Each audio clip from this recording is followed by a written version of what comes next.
Started a little bit slow this year, and he's getting to where the Vander that we thought we'd have this year, and playing well. The guards are doing a good job of getting him the ball, and he's doing a good job getting open and playing hard on both ends of the floor. I like, obviously, I like the scoring, but I love the fact that I think 7 or 8 blocks against Reno. That's called dominating the paint, and that's what he did that night. And both nights he was a load, and he's going to help everybody get better if he continues playing like that. Well, I think he's getting more comfortable. You know, at the beginning of the season, he was kind of unsure of where he's going to score from, and him being the only, you know, not the only, but the main low post scorer down there now, because Bill's gone, was new to him, and he didn't really know what to expect. But now, you know, he's in a good rhythm, and he knows where to get his shots and exactly what to do. So, you know, it's going to be tough for teams to guard him down there. So they're going to have to start double teaming him, which will, you know, free things up, you know, everywhere else. Taking a look at the season numbers on Vander Joaquin, you can see the numbers that he's putting up, very impressive. But Artie, one of the things that we saw last week, everybody knows what his game is now, and we saw Louisiana Tech not only double him, but triple team him down low. And we talked about the need for him to find that open man. If they're double and tripling him, there's got to be somebody open that he's got to get the ball to. Well, Vander's got to do a better job of recognizing where the double team is coming. But more importantly, he's going to have to battle in this game tonight against a couple really strong big guys from New Mexico State. They have some size inside. They have physical presence inside. It's not going to be an easy ball game. I think it's going to be Vander's greatest test of the season thus far to play against the bigs from New Mexico State. Now, the importance of this game for Hawaii, when you talk about their season goals, and they had some pretty lofty goals coming in. They started off, they picked up that first game in conference play. They went on the road. They beat Fresno State in overtime. And although they played valiantly, they lost at Reno and then, of course, Thursday night. So tonight, they got to regroup and refocus. We talked to them about maintaining their goal and keeping their eye on the prize.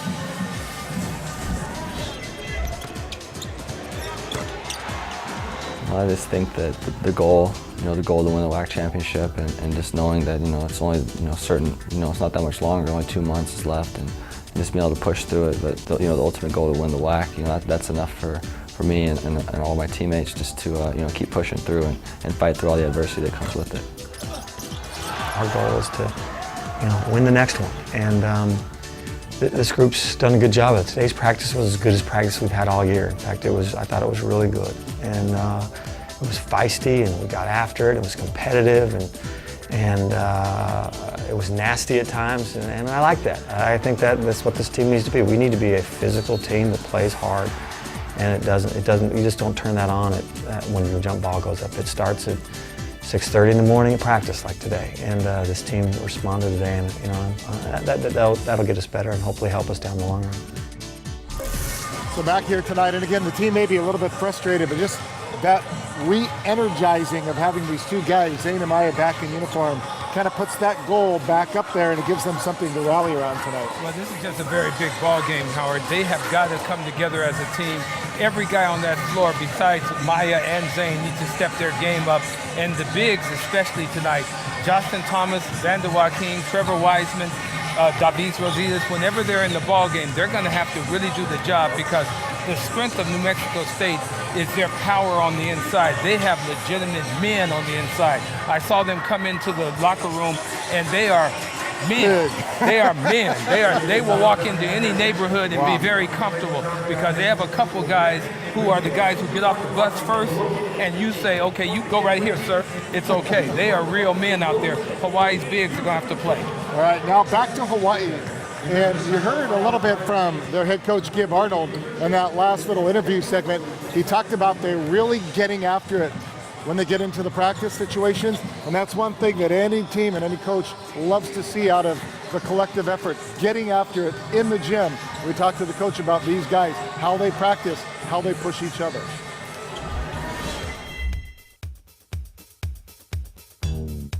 Competition's always high at practice, but now it's mainly you know, us 10 that play every game against the scout team, and you know, we're still competing out there against them, and you know, it's mainly on the defensive end. You know, who's going out there and who's getting stops defensively and shutting their man down.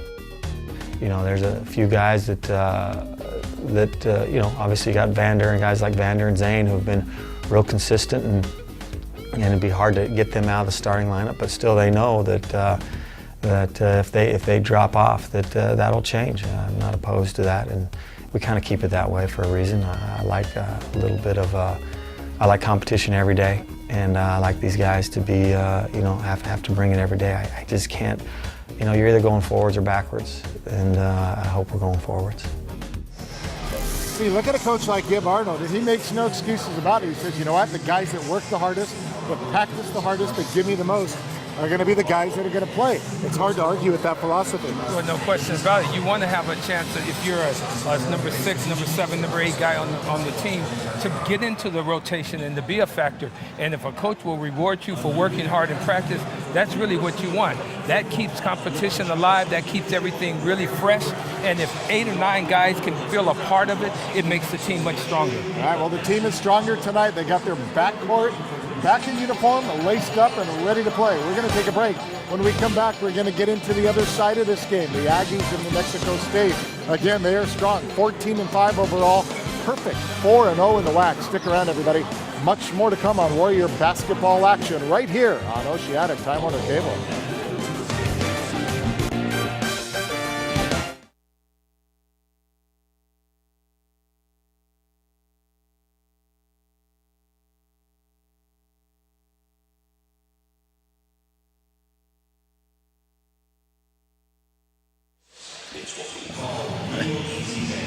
Hi, Dan. I can hear you all right. 10-6, and William McKine, 8 I got you. 10.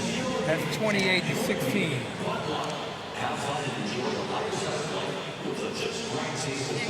Okay. Okay.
Back at the Sanchez Center, a little bit more than 10 minutes away from tipping it off, Hawaii versus the Aggies, and we're going to set it on over the courtside now with the two gentlemen who will be calling the action tonight, along with Artie Wilson in a bit. But first, to Kanoa Leahy and Coach Tony Solito. Gentlemen. Thanks a lot, Dash. Well, Coach, it stung a little bit the other night. 74-70 loss to Louisiana Tech. Hawaii, of course, short-handed. In fact, the last 5 minutes of that game did not have any of their 3 team captains in Maya Ostrowski, Zane Johnson, or Vander Joachim on the floor. So that game was about trying to overcome those absences. Tonight's game will be a little bit more about trying to recapture the chemistry that once was for this team at full strength. What about trying to accomplish that one day between a loss like that against Louisiana Tech and having to go up against a team that shares a piece of the first place standing in the WAC? Well, I hope, Kano, I hope they have a short memory, because they played a good game up until the end, and they lost it.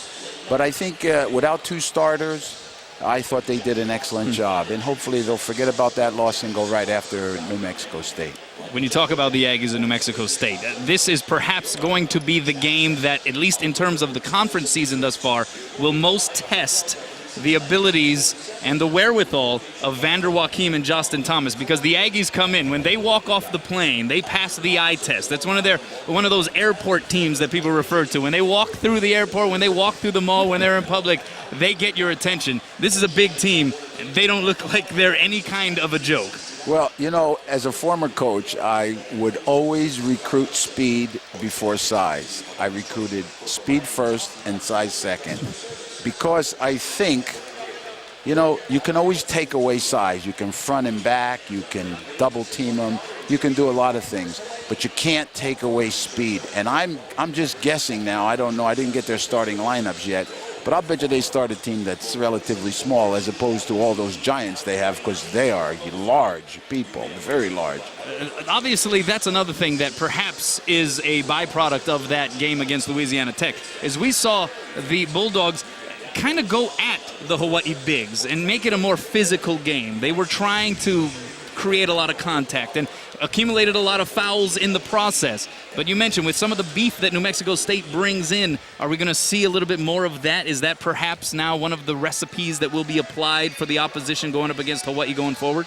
Well, what I noticed with Louisiana Tech was that they double-teamed Vander every time he touched the ball. They either double-teamed off the pass, where the passer threw it to him, and then the defensive man went to double him, or they passed from the weak side when he couldn't see them. So he has to read that and get it to the open man. So hopefully tonight, if Zane plays and Maya plays, you know, maybe their outside shooting will be a little bit better. And that is the expectation. Maya Ostrowski, this is a guy who came over from the football team with him. They are 8-3 on the season without Maya in the lineup. Hawaii is 2-5, but tonight going up against an Aggies team 4-0 in the WAC and featuring the leading scorer in the conference in Wendell McKinnis. We'll send it back over to Dash and Artie. Dash.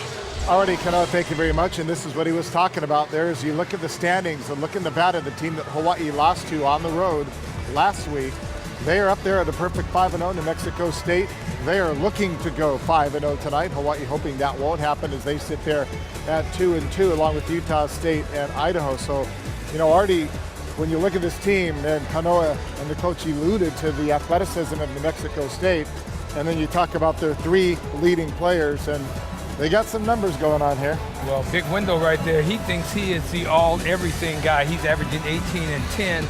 And then you have the guard and Hamadou Rahman, the other big. So there's two big guys out there that are going to be battling against the Hawaii Bigs with 18 points, 10 rebounds, 6 rebounds. Justin Thomas and Vander Joachim are going to have to really do the job against those two guys. Zane Johnson coming back averaging 15 points a ball game. You see Vander's numbers and Johnson's numbers. But Zane is the guy that concerns me most. When you're down with the flu, you're not feeling real well, can he have one of those Michael Jordan type comebacks where he plays with all energy, leaves it all on the floor, or will he come up short? A shooter needs his legs. A shooter needs his strength. Will Zane be able to shoot the ball with confidence and effectiveness tonight? We'll see. I hope he does. Looking at this team, what are your expectations? We saw what Louisiana did. We talked about the doubling and tripling down on Vander Joachim.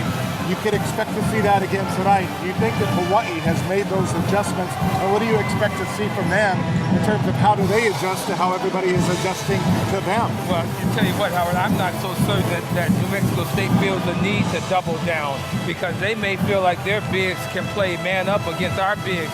Now, if Vander gets off and starts scoring a lot, yeah, they may double him. But I think that New Mexico State has a lot of confidence coming in here, thinking that they can play man up against the bigs, go out, close out against our three-point shooters and get a victory. Talking with their coach before the ball game tonight, and I know Marvin pretty well, he says, hey, we've been playing really well, and he exuded confidence. So if he comes out and his team plays as confident as he seemed to be, it could be a tough night for Hawaii. But I truly believe the Warriors will come out and play a great ball game. And you talk about confidence and momentum. Hawaii getting off to that good start, performing well on the road. Losing two at home would be a pretty tough thing to get over, as they would have to go back on the road.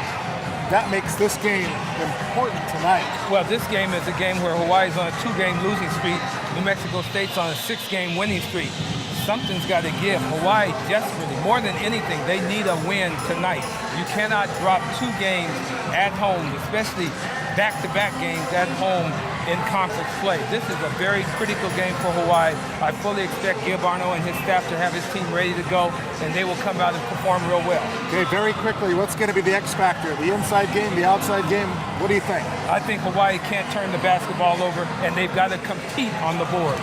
All right, so that's it, everybody. The stage is set. Gib Arnold, high five to the fans, getting ready to get it on at the Stan Sheriff Center. It is Hawaii versus the Aggies of New Mexico State. Tip-off, starting lineups, the national anthem. It all comes your way next right here on OC Sports.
Ladies and gentlemen, at this time we kindly ask that you please rise as we get set to honor our great nation and the state of Hawaii with the playing of the national anthem and Hawaii Pono'i. Here joining us tonight singing both is Naleo Lani Chorus. They're celebrating their 37th anniversary this year and under the direction of Christine Wee.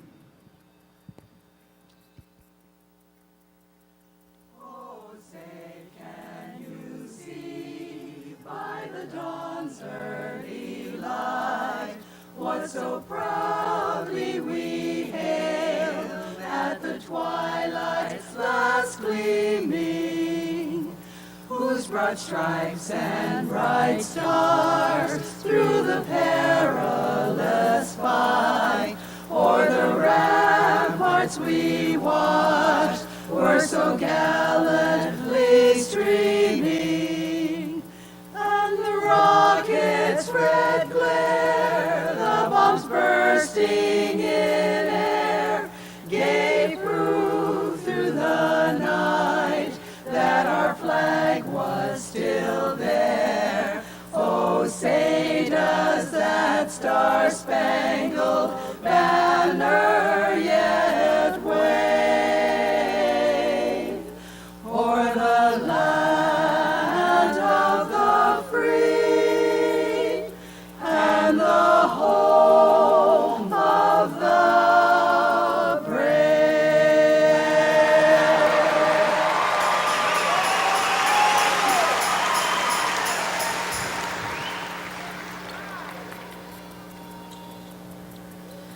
Hawaii Pono'i, Nanai Komoi, Kalani Ali'i, Ke Ali'i, Makualani e Kamehameha,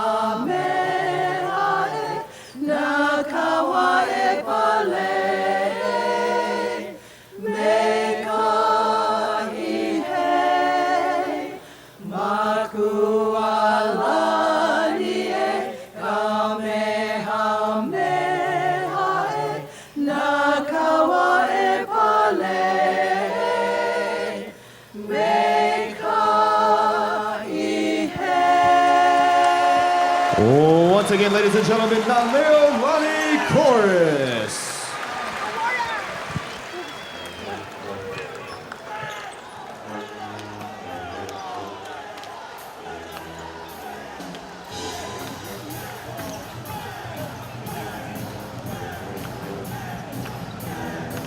Good evening, basketball fans, and welcome to the Stan Sheriff Center for tonight's Western Athletic Conference game between the New Mexico State Aggies and the Hawaii Rainbow Warriors. Here is your starting lineup for the Aggies. At forward, a 6'6" senior from Oakland, California, number 31, Wendell McInnes. At forward, a 6'5" junior from Hamilton, Ontario, Canada, number 45, Tyrone Watson. At center, a 6'11" senior from Somerset, New Jersey, number 32, Hamidou Rahman. At guard, a 6'2" freshman from Toronto, Ontario, Canada, number 23, Daniel Mullins. And at guard, a 6'1" senior from Montreal, Quebec, Canada, number 13, Ernst LaRoche. The head coach for the Aggies is Marvin Menzies.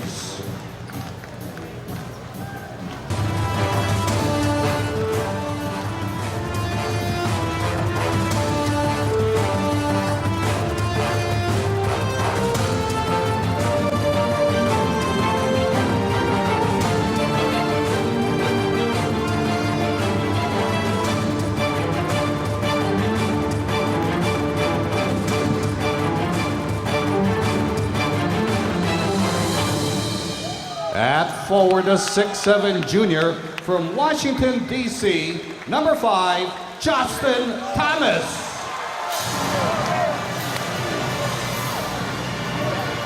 At forward, a 6'7" sophomore from Santa Clarita, California, number 31, Trevor Wiseman.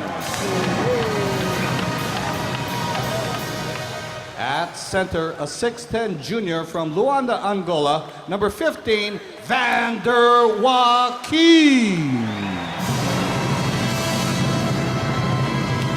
At guard, a 5'9" senior from Honolulu, Hawaii, number 11, Maya Ostrowski.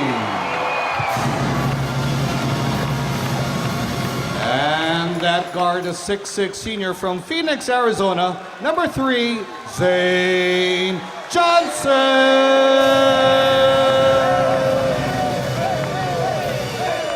The head coach for the Rainbow Warriors is Gib Arnold.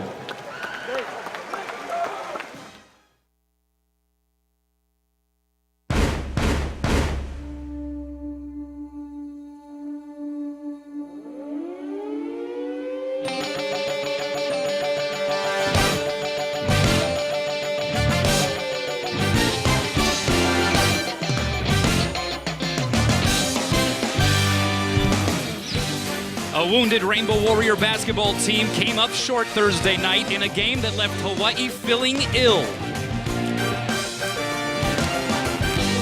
But senior guards Zane Johnson and Maya Ostrowski are expected to be back in the mix tonight to complement reigning WAC Player of the Week, Vander Joaquin.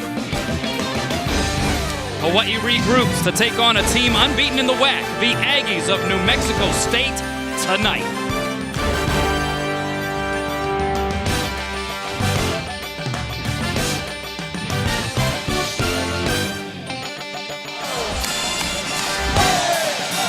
Stan Sheriff Center, moments away from tip-off between Hawaii and New Mexico State, and the Hawaiians held FCU starting lineup scrolling across the top of your screen. And Hawaii, at least in terms of its lineup of personnel at full strength tonight. Question is, are the individuals, Zane Johnson coming off of the flu, Maya Ostrowski coming off of a staph infection, are they full strength? We will find out here as this evening goes on. And we'll be able to find out, El Kanoa, as soon as they start playing. They'll either be okay or they won't be able to make it. And Hawaii controls off the tip. Joaquin winning it for the home team. Rainbow Warriors in white. New Mexico State in the Crimson Road uniforms. First attempt by Trevor Wiseman falls short, and here come the Aggies the other way. And they quickly try to enter it into the post. Some big beef downstairs for New Mexico State. Wendell McInnes will be one of the top targets working in the post and around the perimeter. 6'6", 230-pound senior from Oakland. Leading the WAC in scoring and rebounding. He's wearing number 31. Here's Tyrone Watson. He finds McInnes. Fadeaway shot. That's short. Rebound Wiseman. And Maya Ostrowski trying to find Vander Joachim. It gets tipped back to Thomas, but he misses the runner. And now the Aggies a chance to run. Hawaii opened up in a zone. Let's see if they stay in it. The drive down the lane, knocked out of bounds. It was Tyrone Watson missing from underneath, and it'll stay here with the Aggies. One of the things that you have to be aware of if you're the Rainbow Warriors is that New Mexico State is a physical team, and they want to go up and down the floor, but they will bang with you on the inside as well. There's a foul as Zane Johnson got caught on springs on the pump fake by the freshman Daniel Mullings. So first personal foul for Zane Johnson, who wasn't even at the arena the other night against Louisiana Tech, trying to fight the symptoms of the flu. Ernst LaRoche, good kick into the corner. Daniel Mullings' shot, though, clangs off the heel. Rebound Vander Joachim, and Maya Ostrowski again controls. Hawaii 8-3 with Maya Ostrowski in the lineup, 2-5 without him. And a whistle away from the basketball will go against the Aggies. It's going to go against Hamidou Rahman, 6'11", 245-pound senior from New Jersey. And I love this matchup with Vander Joachim and Hamidou Rahman, because both of them are big, both of them are pretty agile, and it'll be a nice challenge for Vander. Thomas rises up, mid-ranger, yes. He likes that distance, and he gets Hawaii on the board. Justin Thomas averaging 19 points and 5 rebounds in WAC play. In the lane, Thomas coming up with the block on the attempt by Mullings. The follow-up no good either, and here comes Johnson leading the break. 1-on-3, can't finish. Rebound goes to McInnes, and the Aggies have the numbers the other way. Mullings can't find it on the lay-in, but a whistle on the rebound. They'll catch Hawaii with this one. It'll go against Vander Joachim. They look a little out of sorts, New Mexico State. They didn't start off with a burst. They've missed all their shots. They missed an easy layup right there, and they just don't seem to be into the flow yet. I hope they stay that way. New Mexico State coming in tops in the WAC in scoring at over 78 points per game. Also top in the conference in scoring margin, as their opponents are averaging under 70 per outing. Aggies coming in 4-0 in conference, 14-5 overall. They've won 6 straight. Hawaii trying to snap a 2-game losing streak.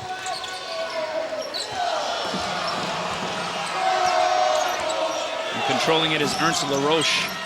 He'll get it back.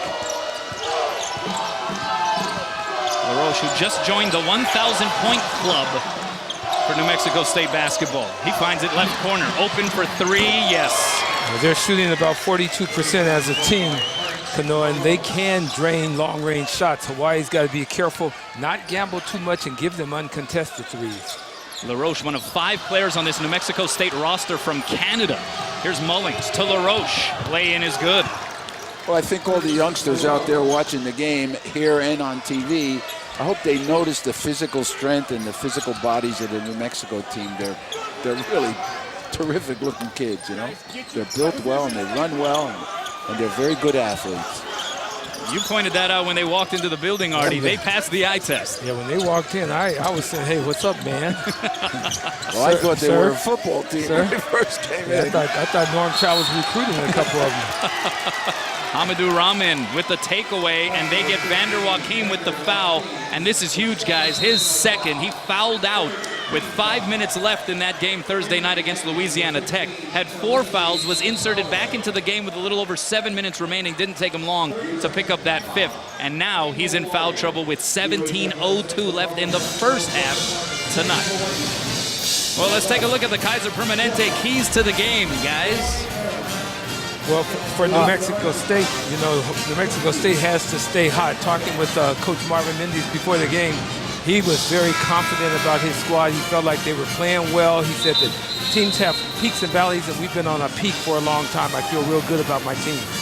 With Hawaii, you know, they have to forget that loss Thursday. I know that's hard to do and easy to say, but you really have to do that if you want to get ready for a game like this. This is a very important game for them, and I think it'll have a lot to do with the standings at the end. Evander Joaquim now with 2 fouls is being left in the ballgame at the 17-minute mark. He's got to play smart. He's got to stop looking at the officials and stop acting like they're against him right now. He needs to just play. Well, he's not going to be staying in for long. His sub is coming in pretty soon. Yeah, Rosittis sitting at the scorer's table, and he will come in on this dead ball right here. So Evander Joaquim will have to sit, and he will have to enjoy much of this first half, I would presume, from the bench. Yeah, I don't think he'll be back inside of maybe a 5-minute mark of the half, so he's going to have a pretty lengthy rest on the bench. 5-2 advantage for the Aggies. Zane Johnson going to try to even it up, and he's able to roll it in from three land. That's a very good sign right there. If Zane can rise up and shoot that three, that was a contested three, a good-looking shot by him.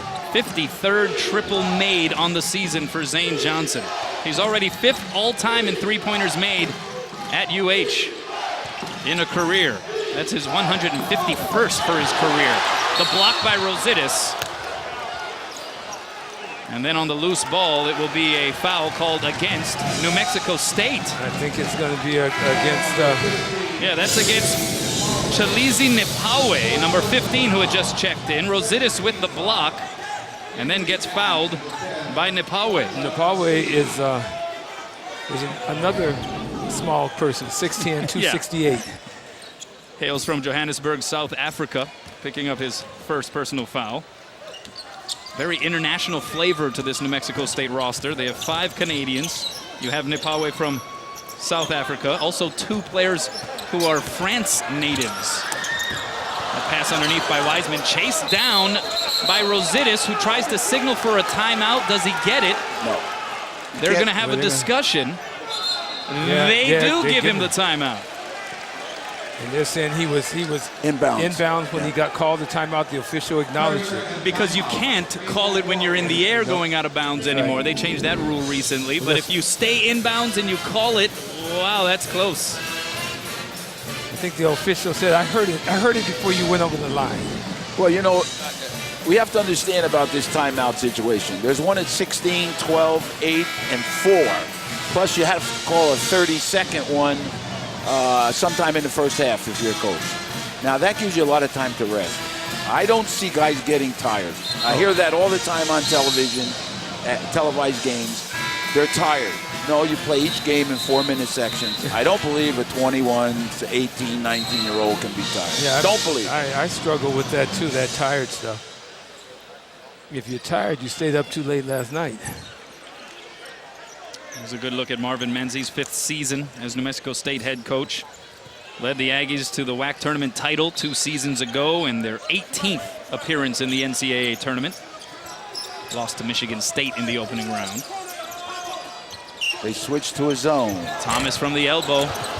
Rosittis getting his hands on the offensive board and follows it up. Love the play by Davis Rosittis. Big fella getting involved early. Those are his first points in WAC play this season, guys. Hawaii with a little press there, just to change the tempo a little bit. And Rosittis getting a piece of that cross-court pass, but it finds Banja C, who checked in a little while ago, and he misses from up close.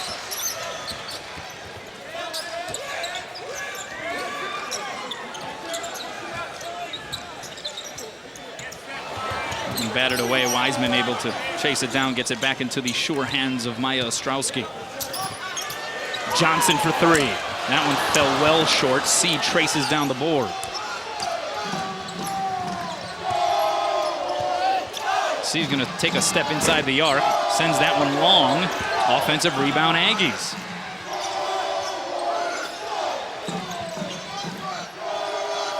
Here's McInnes.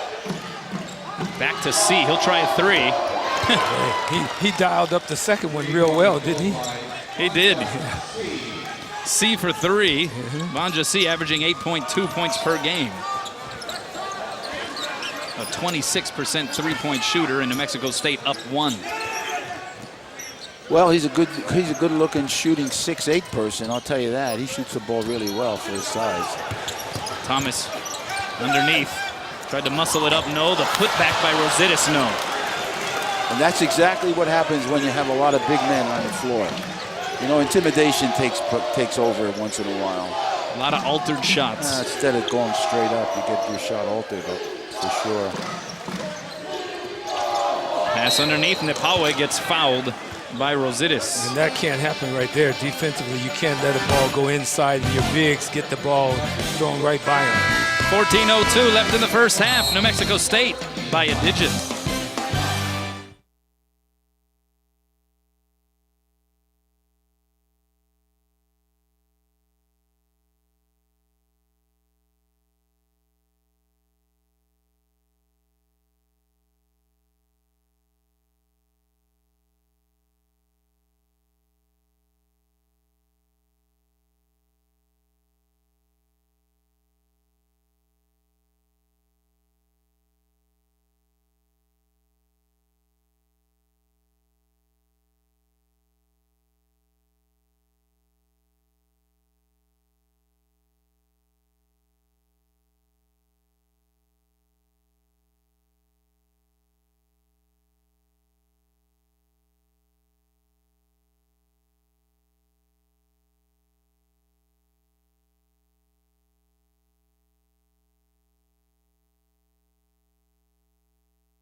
Series record is sponsored by Aston Hotels and Resorts. This is the 16th meeting between Hawaii and New Mexico State. The last meeting came February 26th of 2011. Hawaii winning at home 76-70. That was senior night. Hawaii saying goodbye to Bill Amos, Doug Kurtz, and Hiram Thompson. And in that game, Zane Johnson went for 22. Vander Joachim went for 18 points and 15 boards. Well, if I'm not mistaken, Vander leads the conference in a couple of categories. I know rebounding for one and blocked shots. And so that's why him sitting on the bench for this length of time really hurts the Rainbows a little bit. Yeah, Vander actually second in the WAC in rebounding behind New Mexico State's Wendell McInnes. But as you mentioned, with those two fouls, Vander Joachim relegated to being a spectator here in this first half for the time being. Nepawe hits the first free throw, gets the second to fall. He's a 71% free throw shooter.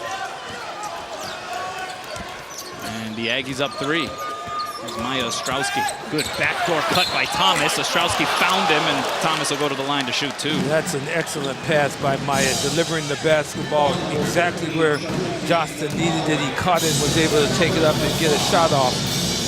Really nice cut and nice seal by Johnston. Well, you know, if you notice Maya Ostrowski, I think his strongest suit is he delivers the ball to shooters exactly at the right time. Yeah. That's what makes him the leading assist guy in the league.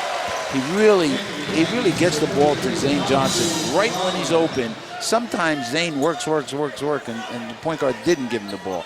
But when he's with Ostrowski, he just takes one little second to be open, and he's got the ball right in his hands to shoot. So he really is, that's a talent that is very important for a point guard. You have to really watch that when you're scouting. You know, a true point guard sees the floor, recognizes situations, and knows the strengths of his teammates. Get the ball to him at the right time, at the right place, in the right angles. Giving it to Vander Joachim, same thing. Getting him the ball when he's open. And it goes both ways. Not only does the point guard have to have the confidence in the guys he's passing it to, but the guys have to have the confidence that when they do make those cuts and those moves, the ball will be there. They're going to get it. That's right. Ostrowski averaging 9 assists in WAC play. That is tops among the conference leaders by a long shot. In fact, second behind him is Stephen Shep of Nevada at 6.5. And that goes out of bounds. It belongs to Hawaii. And Garrett Jefferson checks into the game for the first time for the Rainbow Warriors, the quote-unquote defensive stopper for this club. New Mexico State still looks out of sync to me. You know, they just don't look like they're flowing into the game, and they're still winning by 1. So it's a long trip, and that's what in talking with Marvin before the ball game, he says, you know, I like the way my team's playing. He goes, but this is always a tough trip because they've won one, so you almost feel like, hey, we got one on the first leg of this, and then you got to come 5 hours longer to take another flight. Johnson, the step back move. And he knocks it down. They call it a 2, but Hawaii up by a point. Another good-looking shot by Zane. And a confident shot with a step-back dribble. Well, I think Zane has answered that question, Coach, about is he ready to play? Yep, I think so.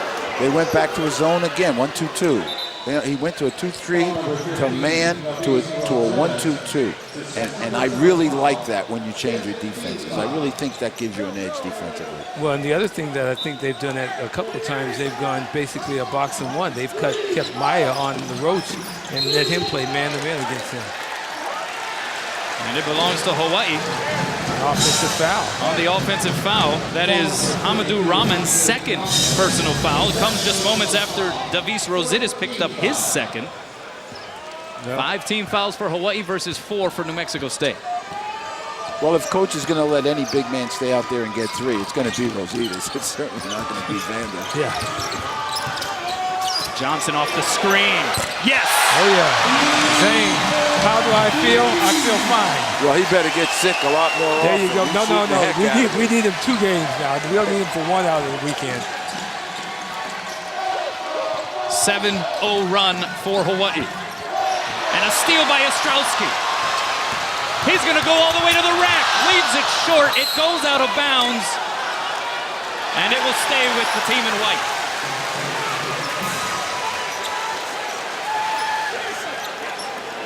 Wow, let's watch this. Great steal by Maya, and he leaves it just a little short. He goes up, and it doesn't get much lift. And, wow, Zane Johnson put a little physical contact there. Huh? McInnes was none too happy about it either when he got up. McInnes is the one player on that team who exudes confidence. Thomas missed. Rositas tip no. McInnes the rebound. Aggies running. The lob to the rim. See! Oh. And Hawaii off the rebound. Garrett Jefferson got all the way to the iron, couldn't finish. It was a wild shot, and a foul on the rebound will go against Davis Rositas, his 3rd. So you're talking about Hawaii's 2 centers now with foul trouble. Rositas with 3, Vander Joachim with 2. Well, this lob was, this was way up. And it was almost a completed play. Unbelievable that New Mexico throws lobs that high, and then Garrett Jefferson comes down and a little out of control and just loses the ball. Good pass underneath. Rahman, he wanted a foul, no call. Could have been Rositas' 4th had they whistled it. Johnson for 3. And a foul will go against Daniel Mullings on the rebound. That's his first. 11:44 left to go in the first half. You can feel it inside the Stan Sheriff Center.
4-point advantage here in the first half for the home team Rainbow Warriors. Let's go inside the numbers presented by HMSA. 2-5. That's Hawaii's record without Maya Ostrowski in the lineup this season. He missed the Louisiana Tech game Thursday because of staph infection. Joined the team 6 games into the season because, of course, he was playing as a slot back for the UH football team. But frankly, guys, they missed Maya certainly on Thursday night. No question. He's the spoon that stirs the coffee, buddy, I'm telling you. Wiseman. That was point-blank range. Couldn't find it. Now LaRoche, deep penetration. Underneath, Rahman gets fouled. Well, you know, that's why whenever you look at the NCAA championships at the end of the year, whenever you look at who's the leading scorer and the leading assist man, they're always guards because coaches recruit heavily in the guard area first. Without your guards, you're not going to go very far. You got to have good guards. I think that was shown last game when Hawaii did a very decent job, but without their starting guards, they weren't nearly as good. Meanwhile, Rosette is picking up his 4th foul. About 5 minutes playing time, 4 fouls. Rahman goes to the line and hits. Now, this is a New Mexico State team that is used to going to the free throw line. They've attempted 646 free throws coming into this game, and that is almost double what they have or what their opponents shoot at the free throw line. Well, the interesting thing about this ball game thus far, Wendell McInnes, who is coming in here averaging 18 and 10, has no points and 2 rebounds. So he hasn't even been a factor in the ball game. Hawaii changing up the defensive look almost every sequential trip down the floor. And I think they have to do that to stay alive. They really do. Here's Wiseman. Rises up from the elbow. That one glances off the iron, tapped out of bounds. And it'll belong to the Aggies. Justin Thomas coming back into the game, and he's going to replace Trevor Wiseman. So Gib Arnold with Vander Joachim sitting on the bench with 2 fouls, deciding that he has to leave Rositas out there even though he's playing with 4. UH in a box and 1 defensive look. It's a miss from long range by McInnes. That last defensive possession, Garrett Jefferson was ISO'd on LaRoche. Somehow Hawaii gets the loose ball. The lead for Jefferson from Maya. Nice assist by Maya Ostrowski. Both teams hustling real hard for that play. And here it is again, guys. The box and 1 look. Garrett Jefferson ISO'd on Ernst LaRoche. Well, they figure LaRoche is the guy that gets things started for New Mexico State. Remember I said earlier that Ostrowski at one time was doing that. As we look at this effort again by Maya, I think he knows a little bit about this. You know, going for the football. Getting tackled. Going down the ground. So he kept that play alive, then got it back, then dropped the dime. Yes. 2 assists early on for Maya. Thomas, good trace down. 4-on-1. Johnson slaps it. Zane Johnson flushed it. Who knew? Hey, Zane, I'm feeling fine. Don't worry about me. And it's passed out of bounds. It belongs to Hawaii. An 11-1 run for the Rainbow Warriors. All of a sudden, this New Mexico State team is looking like a team that has taken a few shots, a few punches. They just don't look in sync to me at all. Right from the opening tip, they're 3 for 17 from the floor. Are they blind or what? Or did that road trip take a toll on those young I think men? the jump shots were left on the plane, Coach. I mean, my goodness. Wow. Coach. They don't wear glasses, do they? Coach.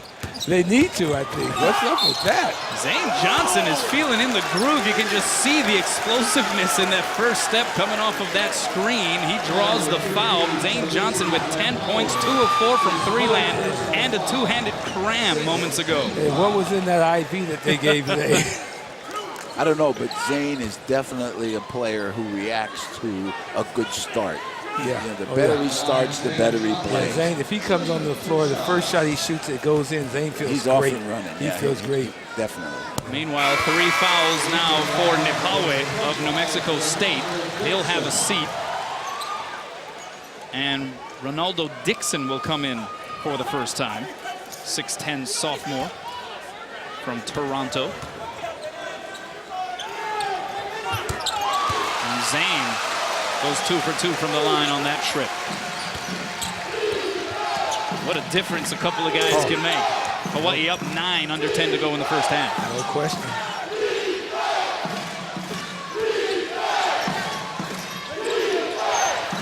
Here's Watson in the lane.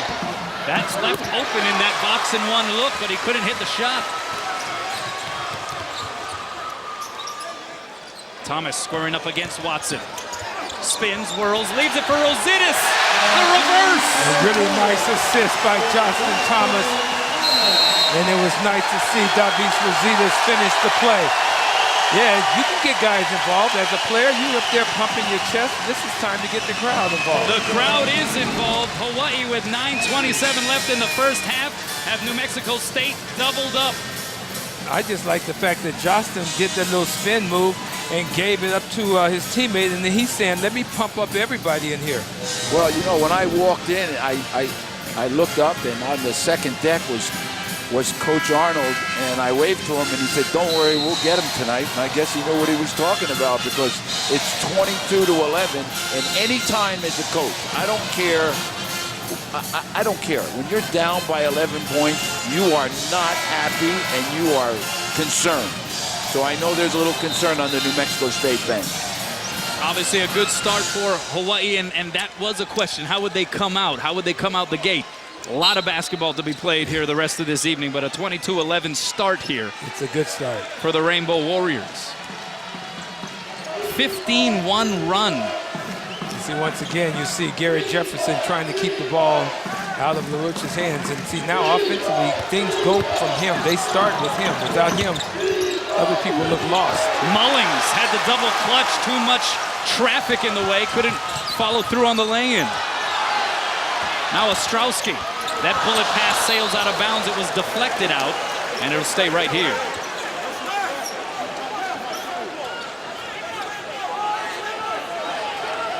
New Mexico State shooting 15% from the floor. This is a team that normally shoots 47% as a squad, but Hawaii's defense, it should be said, tops in the WAC in field goal percentage D. Johnson left open. Can't hit. Rebound ripped down by McInnes. And Jefferson, good hustle on the play to deflect it out. Great job by Garrett Jefferson. Yeah, somebody lost an expensive beer, I think. Garrett Jefferson is now wearing somebody's drink. Now, if he starts licking his shoulder, we're in trouble. Is that a violation, NCAA, what? I think he's underage. Oh, I'm not sure. So. I'm not totally certain.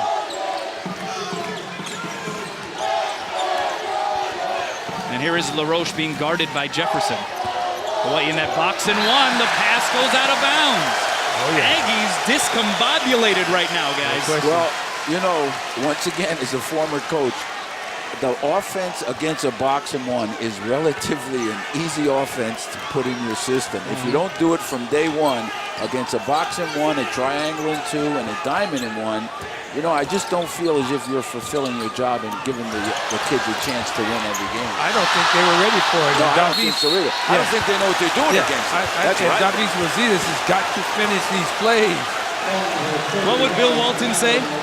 Throw it down, big man. Big fella. Throw it down. That's what happens when you move a small forward to the center.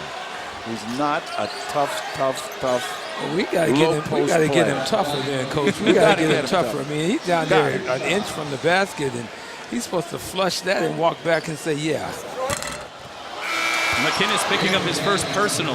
So Rositas to the line, misses the first. Both teams now with 17 fouls. So free throws here on out. Every foul called for the rest of the half. 8:20 remaining. Hamadou Rahman back on the floor. He's playing with a couple of fouls. Rositas gets the friendly roll on the second free throw try. A 16-1 run for the Bows. Coach going with the box and one again. They don't know how to play against it. You're in trouble. And they don't. So it's going to be very effective. They don't have any idea what they're doing. Here's Mullings. Hands it off to Watson. No. Trying to get it to McInnes. It goes off the fingertips of Thomas and out of bounds. Yeah, they're having some problems figuring out the angles here. You know, it's like they haven't seen it before. It's like they're not sure what to do with it. Coach, go over there and help them. Go help them right now.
There was a question whether Zane Johnson was going to come out and feel good tonight. So far, he's feeling very good, knocking down long-range jump shots, looking very, very active, and then showing something we haven't seen a lot of. He flushed it.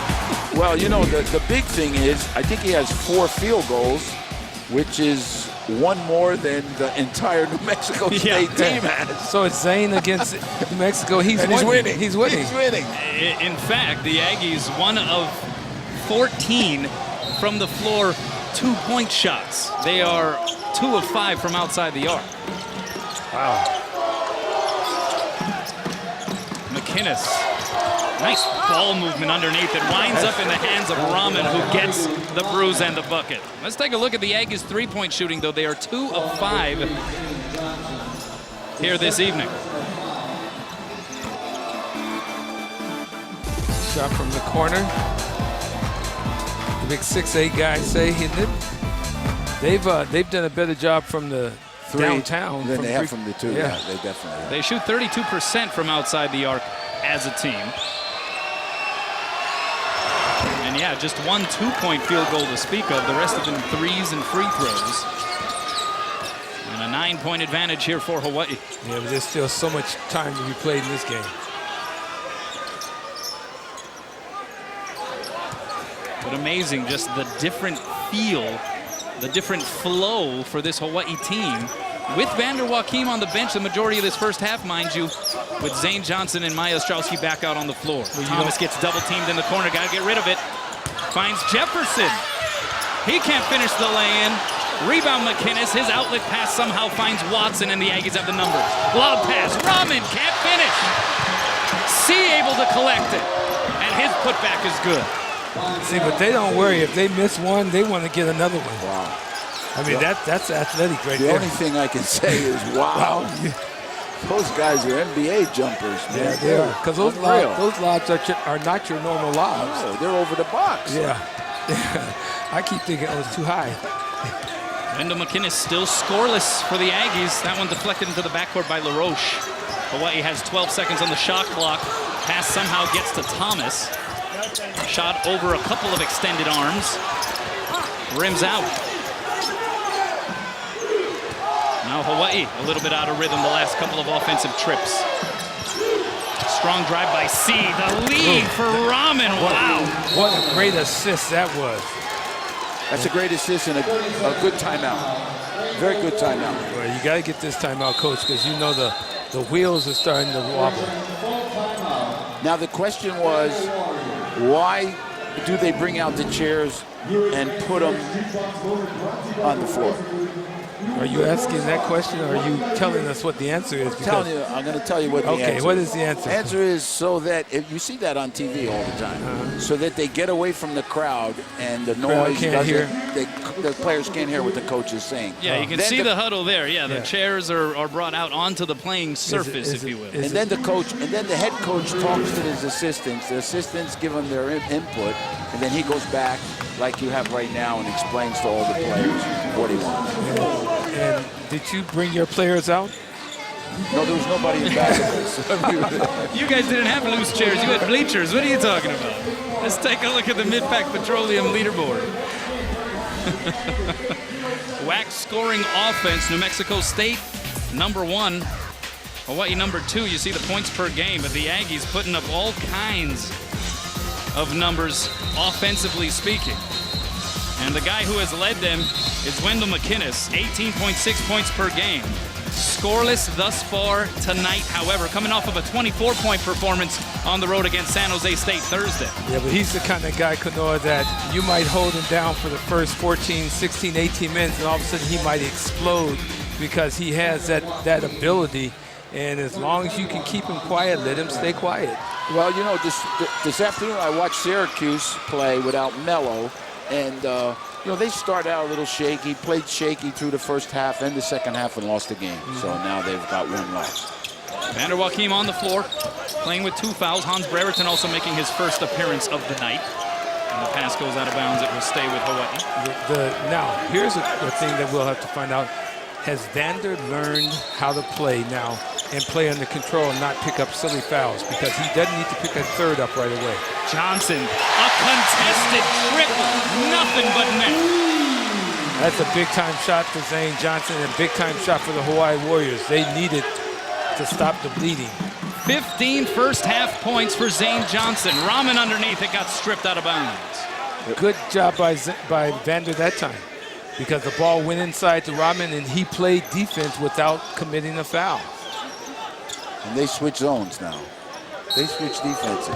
And obviously the biggest difference when Hawaii is able to make a basket, they have the opportunity then to set up that defense. Off the inbounds, McInnes gets in the scoring column. Now let him start to feel good about himself, and Hawaii could be in for a real fight here.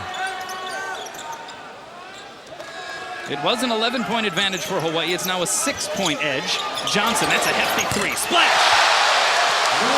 And Marvin Mims is looking over at his assistant coaches going, man, we got to get somebody out there. 18 points for Zane Johnson, 4 of 7 from outside the property line. Hawaii on the run again. Ostrowski to Johnson. Tried to get it to Joaquin, gathered himself, missed from up close, and a tie-up is called. Possession arrow belongs to the Crimson and White. Wow, I like the fact that Zane Johnson was able to give the ball up to Vander on that play. Too bad Vander didn't finish it, but Zane having the ability not just to shoot that ball, but to take it and give it off. What is that line that Bill Walton would say? Throw it down, big fella, throw it down. Shaquille Stokes making his way on the floor. There was the pass by Zane Johnson. So Stokes coming in for the first time. Joaquin will take another trip to the bench. Rositas back out there playing with 4 fouls, about 5 minutes remaining here in the first half. I think Coach Gib Arnold is saying, and would you agree, Coach, I want Vander for the second half. Well, either that or he's a little disappointed in his play.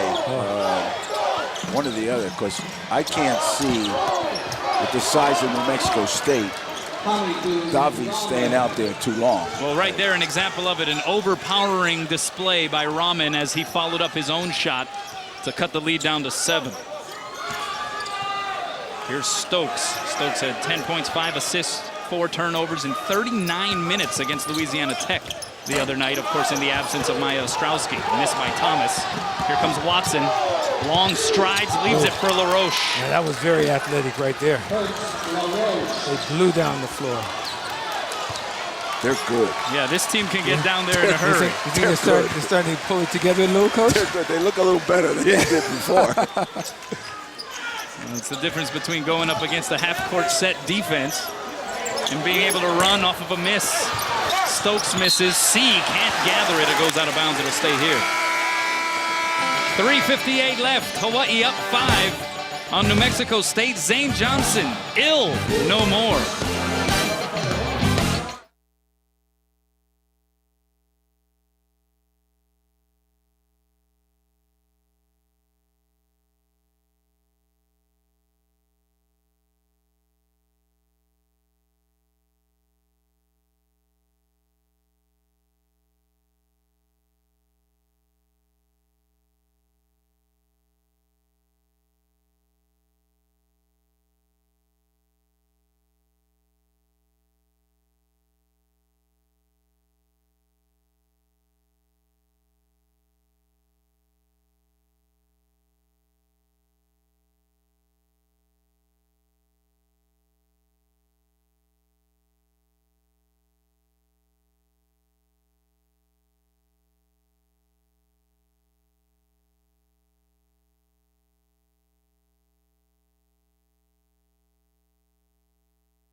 Hawaii leads by a handful over New Mexico State. Let's check out how it works, presented by Central Pacific Bank. Coach? Well, we're going to watch Maya Ostrowski get the ball to Zane Johnson at the proper time.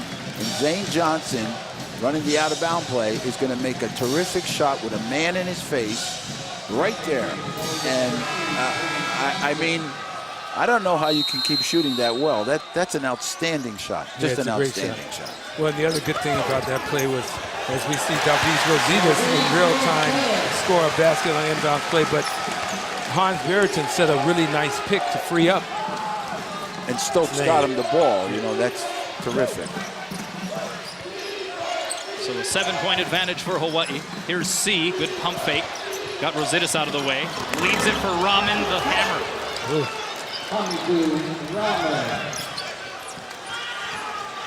Rahman has 10. Rahman has 10. I'd like to know what New Mexico State's percentage is in the last 5 minutes. I bet it's about 90% from the floor. Yeah, their overall field goal percentage for the half is up to 33. Good touch pass to Brereton. Can't miss, or can't make it. Misses, but Davis Rositas able to follow it up. All right, big guy. I like the fact that he finished that play. Rositas has had his moments in this first half. He also has had other kinds of moments, 4 fouls. But Rositas, 9 points to go along with 5 rebounds. C, wide open, hit one earlier from there. Doesn't on that occasion. And the outlet pass batted forward by Johnson. Brereton falls to the floor and is pushed out of bounds, and a foul is called against New Mexico State. That was almost one of those excuse me fouls, because he was actually trying to help him. I thought he was going to. He wasn't trying to. He didn't foul him when he was down. I thought he was trying to help. Yeah, he tried to pull him, and maybe his left hand was on the jersey. The Hawaii coaches are looking for an intentional foul. Yeah, looking at the replay though. Did he have his left hand on the jersey? I don't know if there was a foul on that play. At all. Well, I think the left hand was on the jersey. I'm sure if we might see it after the free throw again. I'm not sure, but.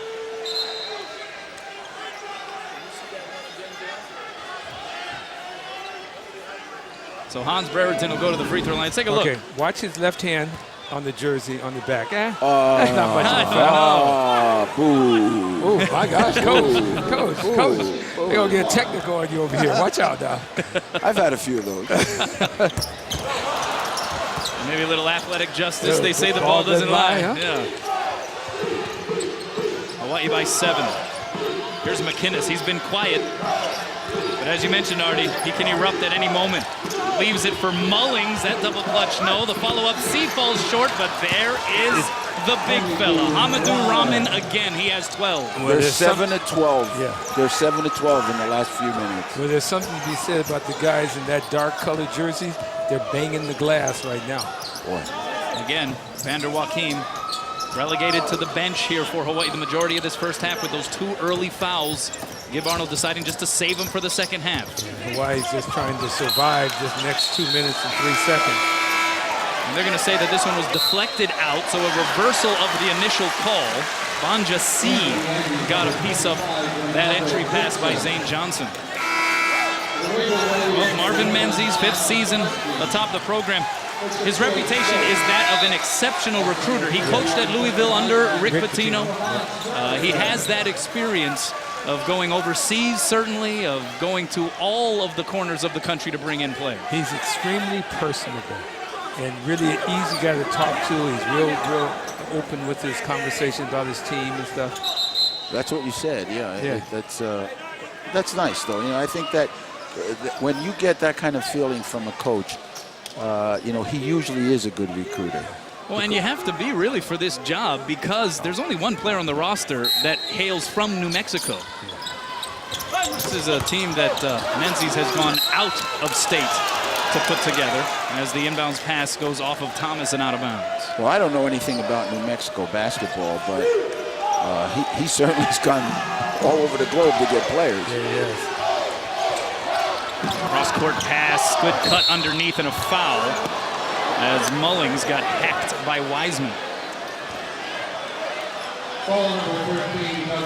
Oh, make that Rositas. Wiseman took a swing too. They'll pick up Rositas for the foul, and he's out of there, guys. That's his 5th foul.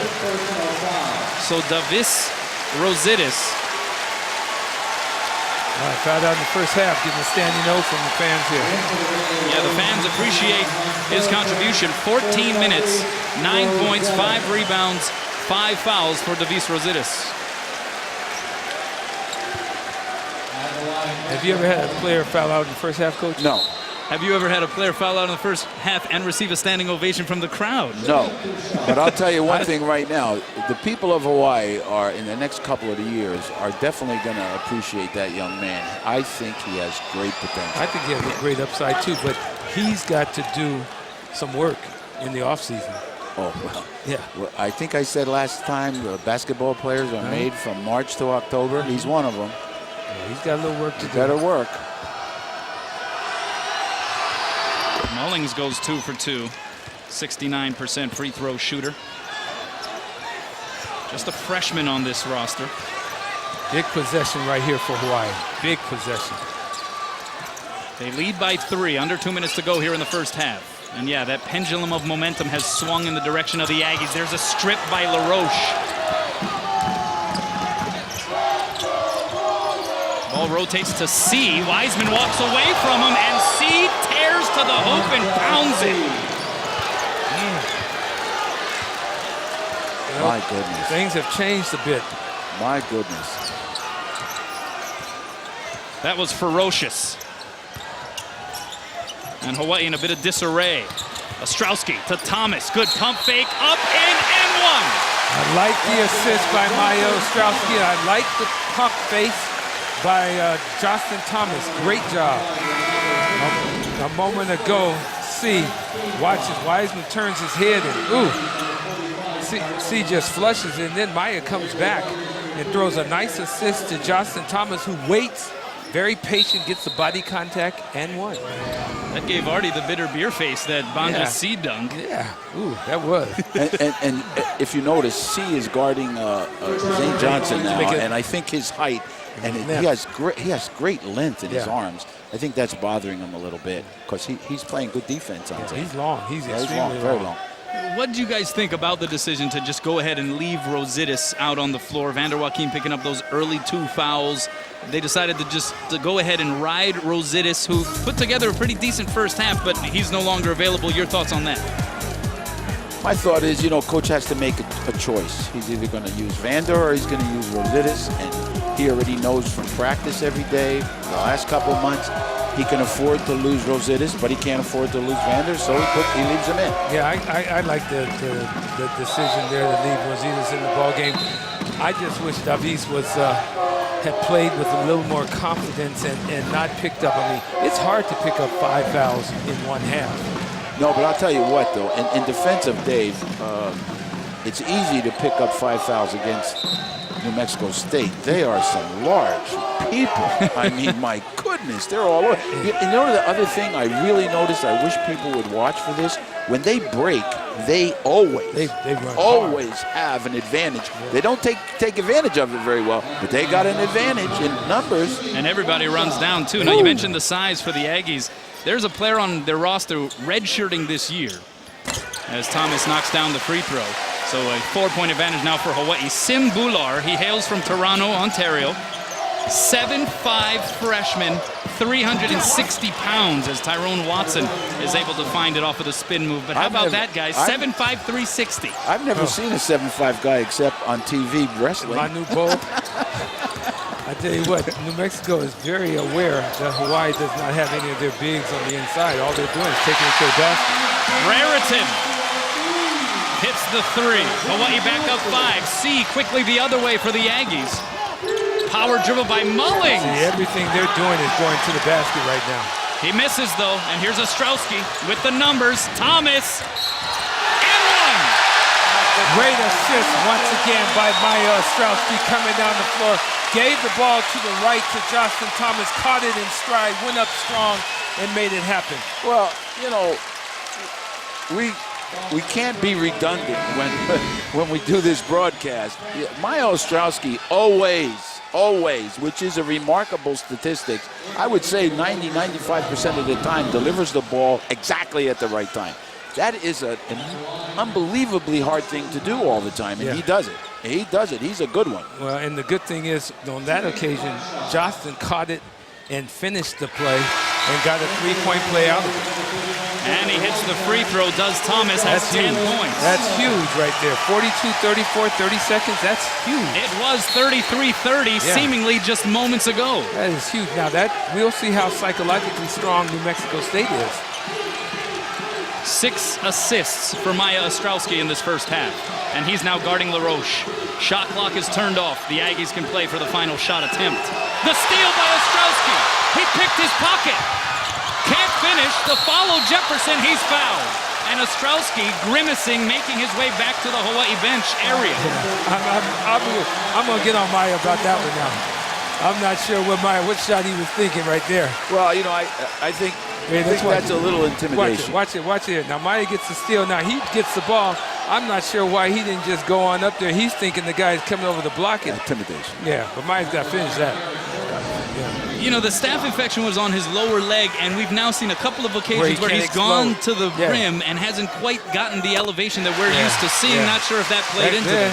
Let's say it did. Yeah, it's a for his sake. Yeah, Maya has a little flat there. Yeah. What a steal, though. I love it.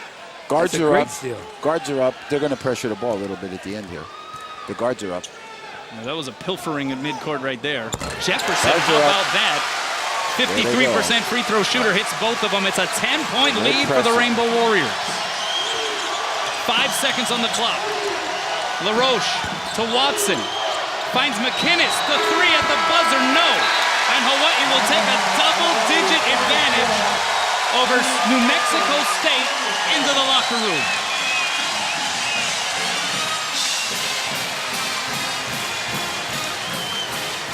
18 points for Zane Johnson, 10 points for Justin Thomas, 6 assists for Maya Ostrowski. Hawaii ends the half on an 8-0 run. Let's send it over to Howard Deshefsky. Dan. Kanoa, thanks. Coach, a 16-1 run earlier and a big burst there at the end of the half. Some great inspired play from your team tonight. Yeah, they're playing a lot more inspired tonight. That's good to see. I was really pleased with Davis Rositas coming in here, and it's a physical game, and he matched him. He fouled out in the half. I've never seen that before, but he gave one up for the team tonight. We were talking about that. Have you ever seen a player foul out in the first half and get a standing O? I asked the ref that, and he'd never seen anybody foul out, and I've definitely never seen anybody do it and get a standing O, but good for him. All right, good luck. Go ahead and see your team. We'll see you in the second half. Back to you, Kanoa. Yeah, that was unique. A player fouling out in the first half of a basketball game, receiving a standing ovation from the fans.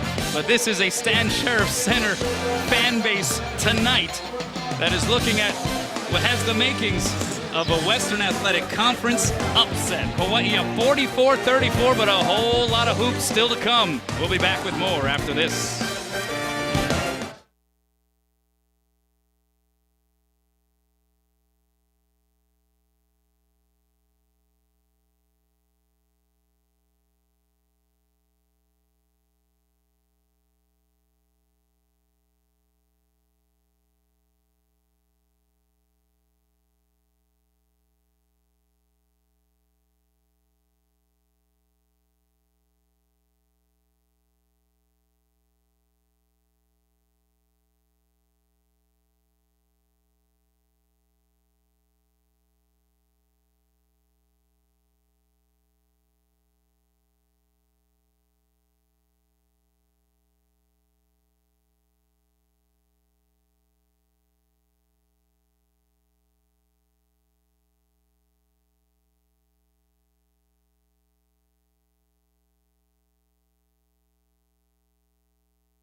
Back at the Stan Sheriff Center in Hull, what a difference that Zane and Maya make. We all knew it would be a huge boost, but Hawaii up by 10 points. And this is a big game because if we look at scores around the WAC, San Jose State following to Louisiana Tech. It was Nevada. They were a perfect 5-0. They take care of Fresno State. And then Idaho beating Utah State at home. That's a pretty big game. So look at the standings. You see Nevada and New Mexico State. New Mexico State 4-0, Hawaii 2-2. That's the game that we're watching right here. And Artie, give the Warriors credit. A 16-1 run early and an 8-0 run to shut out the half. Inspired basketball. Well, inspired basketball, and it was nice to see that not only did Zane Johnson come out to play and is feeling much better, but Maya Ostrowski has been the leader and the maestro and the conductor that he is known to be, and he has made a difference. Realize Hawaii has his lead, and Vander Joaquin did not even play that many minutes in the first half. He got those 2 early fouls, came back in the ballgame for maybe 30, 45 seconds, and Coach Gib Arnold decided to sit him down. That's why Davis Rositas got his 5 fouls in the first half. But Hawaii was able to get a lead, maintain the lead, hold on to the lead, and go in the locker room with a nice lead. And Vander Joaquin was not even a factor.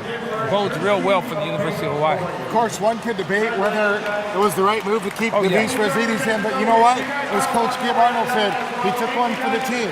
9 points, 5 rebounds. He played good basketball. We'll talk a little bit more about Vander Joaquin in the second half. Those highlights when we come back. Stick around, everybody. It's a buzzing crowd here at the Stan Sheriff Center on OC Sports.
Back to the Stan Sheriff Center and Artie Wilson, Zane Johnson. No ill effects coming off of that flu bug or the virus, whatever he had. Solid performance, 4 of 8 from the 3-point line, 18 points. Yeah, whatever he had in that IV, he should use it all the time because he shot the ball extremely well and played really, really well. Zane Johnson has been a real factor in this first half. It's nice to see him come back from not being able to play on Thursday night to being such a dominant guy in the first half of this game. Now, the question will be, can he come out and do the same thing in the second half? And even if he can't do as much, he can do just about as much. The other question is, can they stop Rahman? This guy is an absolute beast. But if you look at these highlights here, it's all about using that power to get a second opportunity. Well, he's just long and big, and Hamidou Rahman is just a big guy. And New Mexico State is fortunate. They have a couple of big guys And without Vander Joaquin in the ball game, Hawaii does not have the same size to match. But now, in the second half, Hawaii will have Vander. He'll have 3 fouls to use, and he's got to be smart with those 3 fouls because they're going to need him to play the entire second half. Tell you what, if you don't come down to the Stan Sheriff Center, this is a perfect example of why it's a great idea to support the team in person. We're throwing basketballs into the stands. The crowd is going absolutely nuts here, and for good reason. This team has come out, and they have really ignited this crowd, Artie. We saw the 3-pointers. We should also mention Zane Johnson with the slam dunk. Yeah, he flushed one. Who thought Zane could shoot the ball? I could flush one. He flushed one. But you're right, Howard. The crowd here at the Stan Sheriff Arena is electric. They're going to need to be electric in the second half because I think that New Mexico State is going to pick it up in the second half. Yeah. New Mexico State is going to come out and play at a higher level, and Hawaii is going to need this crowd to get involved because this could be the 6th man. All right, well, we got Vander Joaquin does the University of Hawaii Warrior basketball team. Artie, you can head on back over to the table.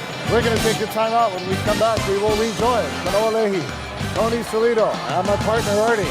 Second half of University of Hawaii Warrior basketball on OC Sports. Coming your way next.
Back here at the Stan Sheriff Center, it is a 10-point halftime advantage for Hawaii. And let's take a look at the McDonald's halftime statistics.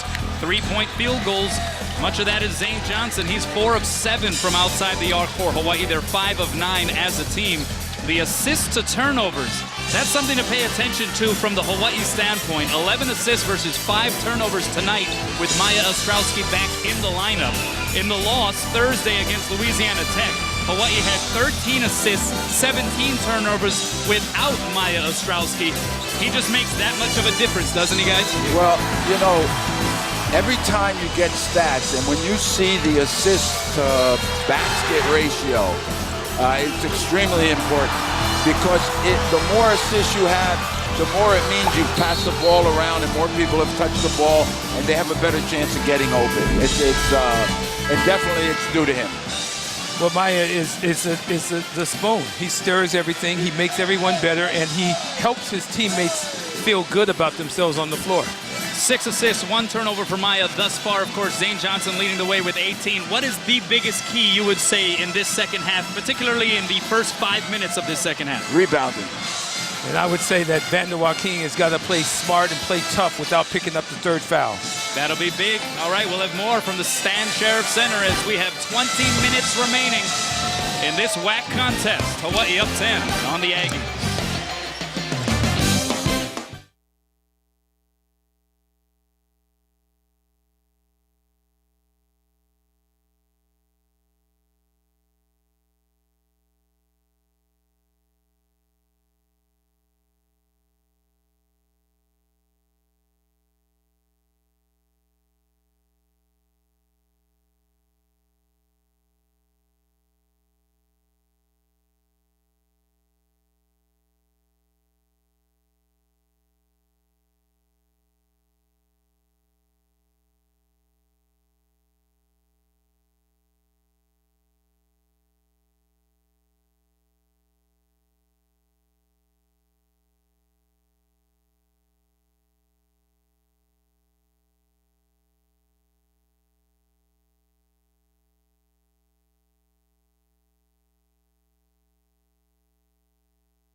OC Sports, presented on Oceanic Time Warner Cable, is sponsored by Bank of Hawaii and Kaiser Permanente. Announced attendance this evening at the Stan Sheriff Center. Tickets issued 7,346. And how about the quality win for the Rainbow Wahine basketball team? Back-to-back wins. It's nice to see the ladies get a couple victories. Is this the largest crowd of the year?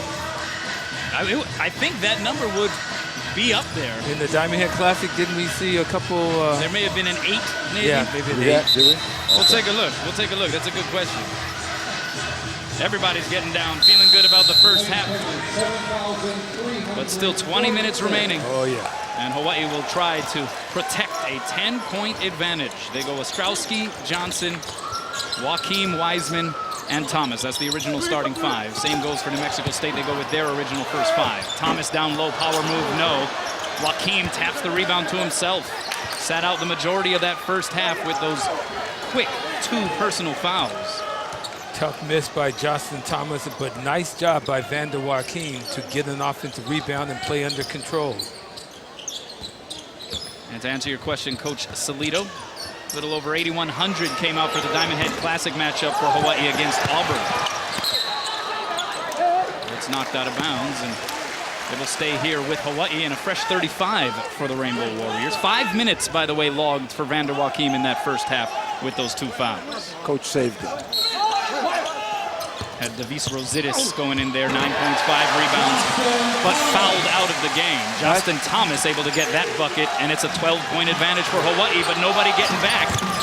Rahman finds himself with it, got it stripped.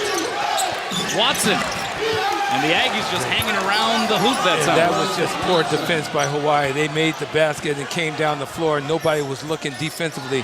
You can't celebrate, guys. Too much time to play. Maybe something pointed out in the Aggies locker room, even off of a made bucket, push it.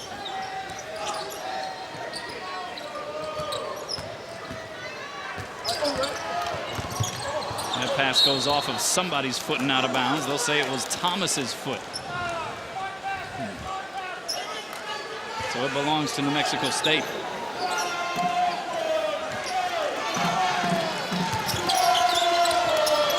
Cross-court pass deflected away. Watson, though, comes to grips with it. And a foul will be called.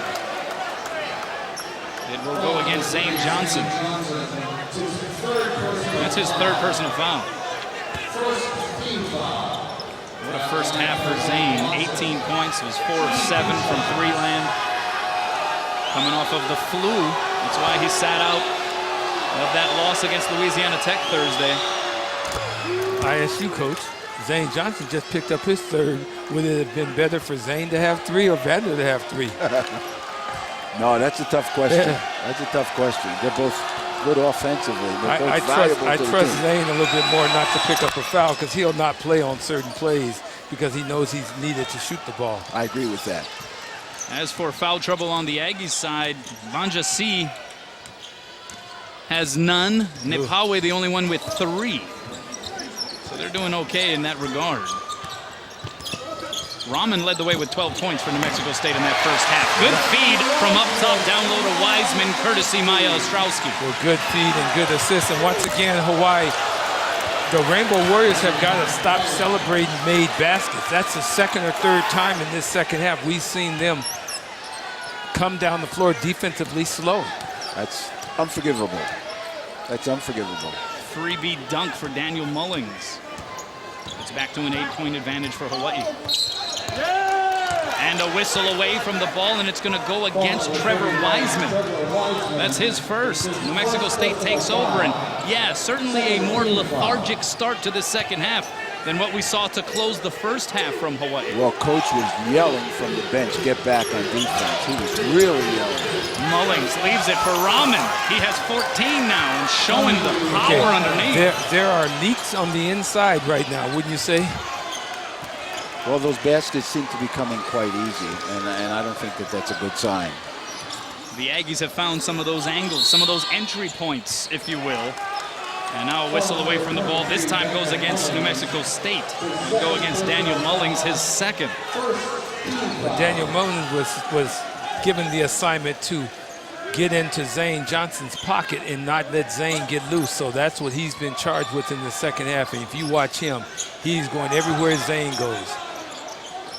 Here's Johnson, open look. Yes. Yeah, he didn't get there in time. He's got 21, Zane Johnson. 5th triple of the game. And Hawaii, with a lot of palms pointed upward, they weren't sure what defense to run. You're right. But Joaquim covers them. Thomas, the runner, gets fouled. He'll go to the free throw line. Hawaii's got to understand defensively what they're supposed to be in, because it looks like some of the guys know where they're supposed to be and some of the guys don't. A moment ago, we talked about Zane Johnson and the balance he has in his shot. When he is on balance, he is very beautiful with this shot. Well, you said that sometimes they don't get back fast enough. What happens when you switch defenses a lot is that the guys don't know what defense they're supposed to go back in, and sometimes that catches them. So they have to find out what defense they're in. In that last sequence, there were a couple of Rainbow Warriors. Palms are pointed upward. They Yeah, weren't sure exactly what to get into. There's got to be a little bit of communication between sideline and court, and guys on the court have to talk to each other. So. Good trip to the line there for Justin Thomas. The lead is back out to 11 for Hawaii. Thomas coming into this game shooting 83% from the line in WAC play, upping his percentage. That three-pointer is off the mark. A one-handed rebound for McInnes, and he gets fouled by Wiseman, his second. And that is a point of emphasis, certainly, in regard to the statistics thus far for New Mexico State, and that is the number line for McInnes. Just 2 points for the WAC's leading scorer.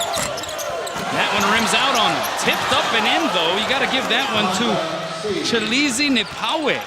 Nice tip. They'll actually reverse that one, give it to Banja C. Yeah, either of them were in the area. Yeah, there's a lot of big guys in that area. Well, as soon as Zane hit that three, C came out to guard him. They switched men on him, and now he's all over. And he's long and athletic. Man, what a beautiful athlete he looks like. Thomas goes cross court to Ostrowski. He'll try a three. Yes! Oh yeah, now that's his first of the year. But the deal is Maya can't shoot it. That's what's so amazing. First three-pointer of the year for Maya Ostrowski. And they're going to call this one in the direction of Hawaii on the out-of-bounds play. Well, Maya Ostrowski led the state in scoring at Punahou. Yeah. He was a scoring machine, and he shot the three exceptionally well. Yeah. Football has kind of changed that a little bit. And that's the only thing I can think of. He was 0 for his first 8 attempts from outside the arc. And how about one from up close? He wants to take over the game. Go ahead, little fella. And the lead is out to 14 for the Bulls. Joaquim with the denial. Ostrowski lost it to Watson. Now the numbers for the Aggies. McInnes. Wow. Oh, big turnaround right there. Wendell McInnes. He's got dunk highlights laced all over the place on YouTube as well from his high school and collegiate days. And he now has 4 points. It's been a quiet offensive night. Aside from that, though, for Wendell McInnes, uncharacteristically so. Thomas off the feed from Wiseman. Hawaii's having pretty good success on the inside, and I like the fact that they're going in, out, versus just shooting jump shots.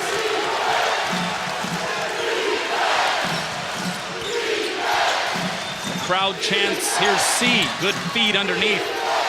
But Nipawe couldn't find it from up close, and it belongs to Hawaii. Now that's a gimme right there. You're supposed to finish that. We saw some poor shooting from the Aggies early in the first half, seeing a little bit in this stretch in the second half. Hawaii by 14.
14-point advantage for the home team Rainbow Warriors over the Aggies of New Mexico State. Your Jack Facts tonight, getting to the charity stripe. New Mexico State does it, and how. They've attempted 646 free throws coming into this game. That's 34 per outing. Compared to their opponents, just 376 coming in. How about the differential there? I mean, that is the result of being a team with size and aggressiveness underneath. Yeah, you know, I'm amazed. I'm amazed at their performance tonight. It's just so erratic. I mean, just the presence of Zane Johnson and Maya Ostrowski seems to have rattled them, and Ostrowski and Johnson have taken over the game assist-wise and scoring-wise. You saw the free throw numbers for tonight's game right there. 8 of 9 the Aggies are. Hawaii 11 of 13 so far. Well, the other guy, you know, Kanoa, who I think has really done a nice job for Hawaii is Justin Thomas with 16.7 rebounds. He's played really well and done a nice job on the inside of being a big guy that's making a difference. Yeah, Justin Thomas has been incredible in WAC play. In fact, going back to the Hawaiian Airlines Diamond Head Classic for Hawaii. Johnson, speaking of incredible. What a great pick. What a great pick that was. Excellent execution out of that offensive set. 24 for Big Z. 6 of 10 from three-land. Pass underneath. Nipawe gets hammered.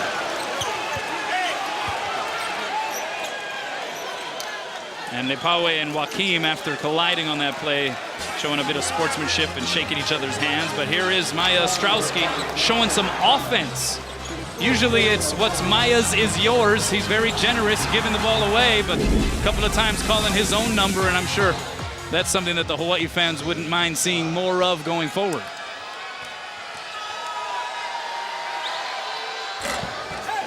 Soft touch by Nipawe.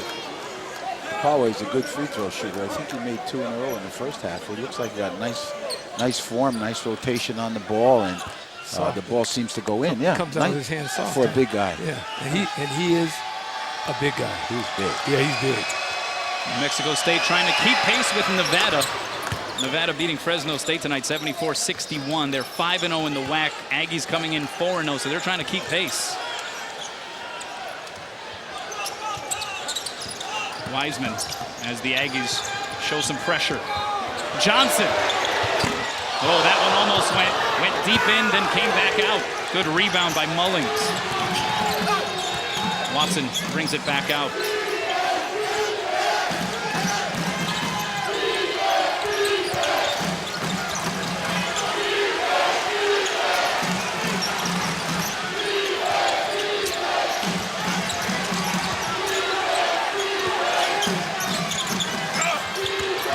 Watson got the bounce. Well, you got the friendly roll right there. A lot of passes on that possession by the Aggies. Well, they're pressing UH, and I think that's a losing proposition. UH have killed the press. Kill it. Joaquim had a chance to drop the hammer instead. Did it very gently. But the result is the same. Couple of points for Hawaii, and the lead is 15.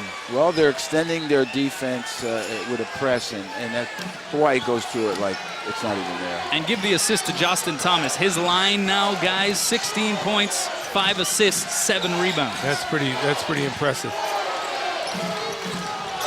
McInnes can't finish lefty. Ball batted around. Johnson comes down with it. And Hawaii a chance to add to it. Bounce pass, Wiseman underneath. Boy, that pass and he was stepped there. out of bounds. I saw that as a player. I saw Maya. I saw just where he was going. I was hoping Trevor was going to continue to run. It was there too. Man.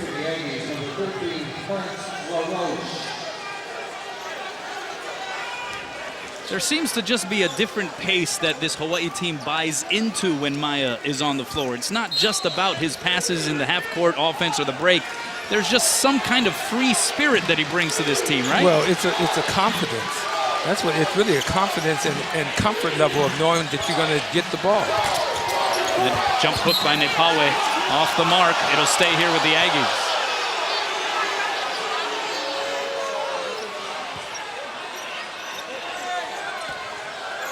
New Mexico State shooting 37% from the floor tonight. Hawaii 46.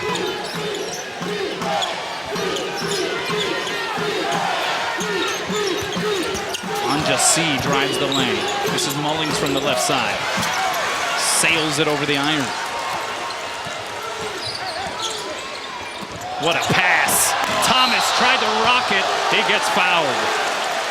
Nice assist once again by Maya. Justin wants that one back because he knows he should have finished that. Let's watch this again. Maya comes down the floor. He sees it, delivers a quick pass. Justin, got to finish it, big guy. Got to finish it. Chalizi Nipawe picking up his 4th foul in the process. Well, I think that's the reason why the UH team runs, and that's why they look better when Ostrowski's on the floor. Like you said before, Artie, they know they're going to get the ball, so they go to the open area and they get it. And it just makes playing, whether you're the receiver or of the jump shot or the receiver of a dunk, it just makes playing a lot more enjoyable. That's why they enjoy playing with him. I know it. They're a completely different team when he's out on the floor. That's Thomas's first miss from the free throw line. Was 7 of his first 7 prior to that attempt. Hawaii up 16 on the Aggies. Here's Watson from the elbow. Can't find it. Joaquim pulling down his 5th rebound. And a double dribble, a mishandle called against Maya. Well, I thought the defender had hit the ball, and it did get caught up on Maya's leg. It is a turnover. Didn't argue it much. Aggies with it. Mullings tried to leave it for Rahman, but he couldn't handle it. Ostrowski to Joaquim. Pump fake, power dribble, up, in, and one. I like the confidence of Vander Joaquim. I like the patience that he had. He did not overreact when he got that pass and commit an offensive foul. And he completed the play, and we'll get a 3-point opportunity. Watch it again here. Great bounce pass. Vander goes in there, gathers himself, gets it to fall, and we'll get one more.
Give the one you love the perfect gift from Big Island Candies. Click on BigIslandCandies.com to view their Valentine collection. Hey, during that timeout, Coach Gib Arnold imploring his team, get back, find your spot, find your man. He assigned everybody a man. He said, as soon as there's a basket, make or miss, get back, get your arms up, pick up your man, and get ready to play defense. Kanoa? Thanks, Dash. Kanoa Leahy along with Tony Salito and Artie Wilson. There's a look at one of the assistants. In fact, a first-year assistant for New Mexico State, Tony Delk. Played 10 years in the NBA, but prior to that, played at Kentucky, was a member of the 1996 Kentucky Wildcat National Championship team. Celebrity status coming in here. Helps with recruiting, I can tell you that. Vander Joaquim at the free throw line. Gets it to go. Completes the three-point play. Joaquim now with 5 points to go along with 5 rebounds. Mullings trying to return. The favor of the other end got turned back, but LaRoche cleaned it up. Good block by Vander, but nobody was there to help out. 69-52 Hawaii. 11 and a half to play here in this second half. Still Well, a lot of time, but Bo's in control right now. Well, you know, if you look at the pregame statistics, what amazed me the most is that New Mexico State has this great size, and they don't block any shots. And tonight is another night where Hawaii is out blocking New Mexico State by a ton. And Hans Brereton, as Hawaii is also out rebounding New Mexico State. Able to follow up the miss by Thomas, and a foul called against Joaquim.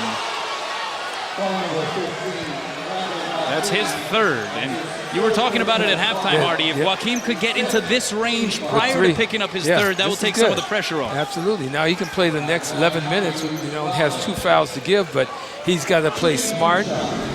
And you got to credit Hamadou Ramin for taking it to him. He went straight at it. Well, Ramin, who's had himself a nice evening at the line, misses on the free throw there, though. 14 points, 5 rebounds for Hamadou Ramin. Kano, a moment ago, Hans Brereton scored a bucket, and if they could get 2, 4, 6 points out of Brereton in the last 11 minutes, that would be big for Hawaii.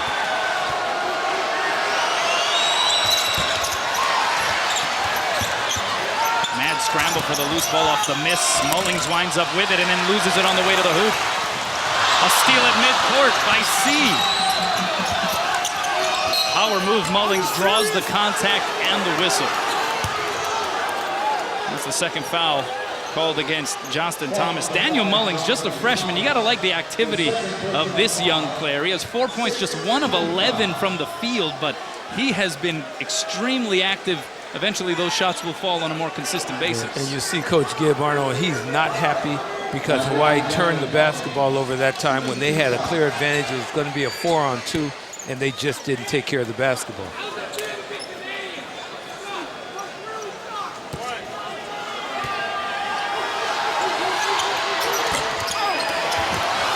Follow-up McInnes. Ramin, yes. Wow. The Aggies were hawking at that rim.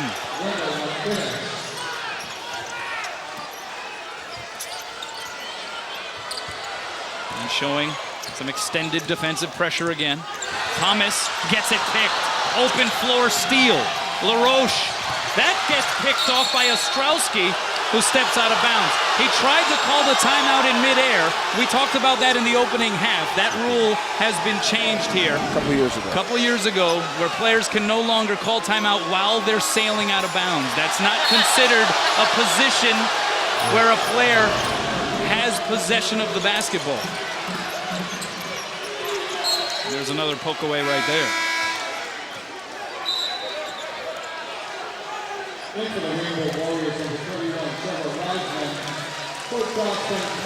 Wiseman comes back onto the floor. He replaces Justin Thomas.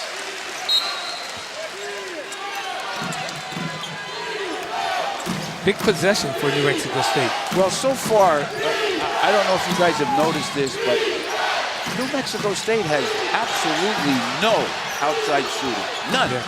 Zero. I mean, they're just horrible from the outside. You can't hit up close on that sequence either. They're not even taking shots from the No, outside. they're not even. Yeah. I can't believe it. They're 2 of 9 from three-point land. Hawaii 8 of 14. But yeah, trying to attack the rim. Joaquim couldn't hang on to the pass, but is able to save it, throwing it off the defender. Now, that is a little bit of the personality of this Aggies team. While they can shoot the three, they are attack mode all the time. The reason why they get to the free throw line so often. Well, this is a critical time for Hawaii. Hawaii's got to continue. Great inbounds play. You got to complete the plays, though. Guys got to complete it. Hey kids, there's a special UH Club just for you. Stop by any Papa John's Pizza Hawaii store to join the UH Kids Club. You'll receive an official club t-shirt and a variety of other benefits. Join the UH Kids Club today.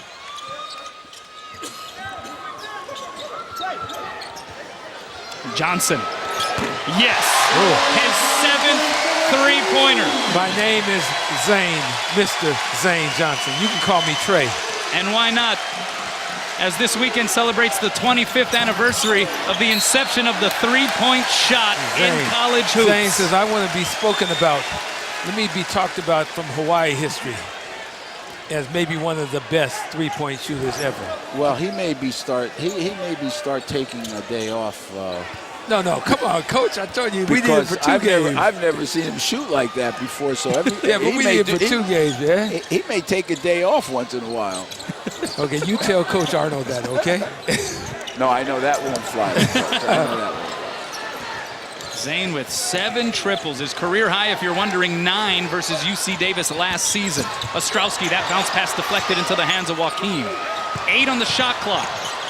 Joaquim underneath, reverses field, can't hit the jumper. Yeah, Vander was shooting that ball regardless. Yeah, there was no question Vander was shooting that. Well, if he made that, the place would have come down. LaRoche can't hit. LaRoche with 9 points, 4 points for McInnes. You're talking about 2 guys who averaged 12 and 18 respectively.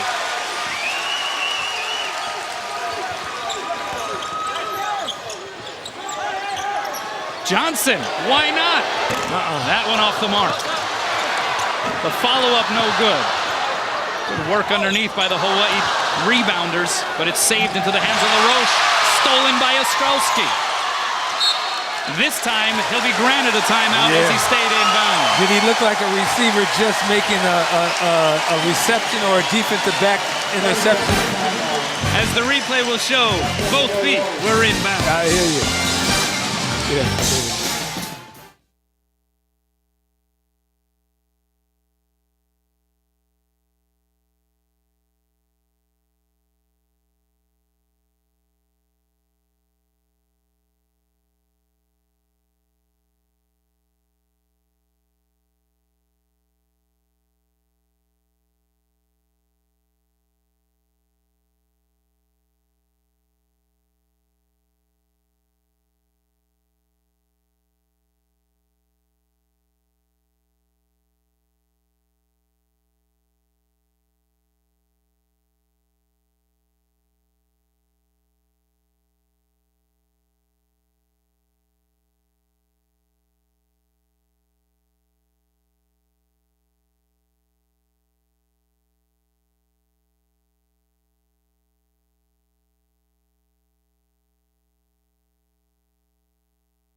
74-55, Hawaii over New Mexico State. Coach, what about the play by Maya Ostrowski moments ago? Well, here he looks like a receiver, and, you know, once again, I've said this before, not only is he a smart player, I had his father and his 2 uncles played for me.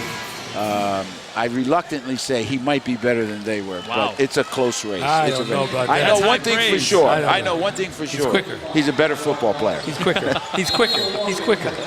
That is high praise, certainly. How about his line? 5 points, 8 assists, 3 steals, Maya Ostrowski. His late father was just a great player. Yeah, great tough player. player. Tough guy. He gets his quickness from his mom, though. Probably. Kui Ostrowski, yeah, one of the greats, certainly, as Brereton gets it batted away from behind. 8:06 left to play. Underneath, the shot is blocked, but a goaltend will be called against Joaquim. And that basket would not have gone in. Yeah. That was put up by Remy Berry, a 6'7" freshman wearing number 3, into the game for the first time tonight for the Aggies. Hailing from Paris, France. One of 2 players from France on this roster, and a foul in the backcourt away from the ball called against LaRoche. That's his 3rd. So Hawaii enjoying a healthy lead, 7:58 away from pulling off the win.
Well, without Zane Johnson on the floor Thursday against Louisiana Tech, Hawaii was 3 of 13 from outside the arc tonight.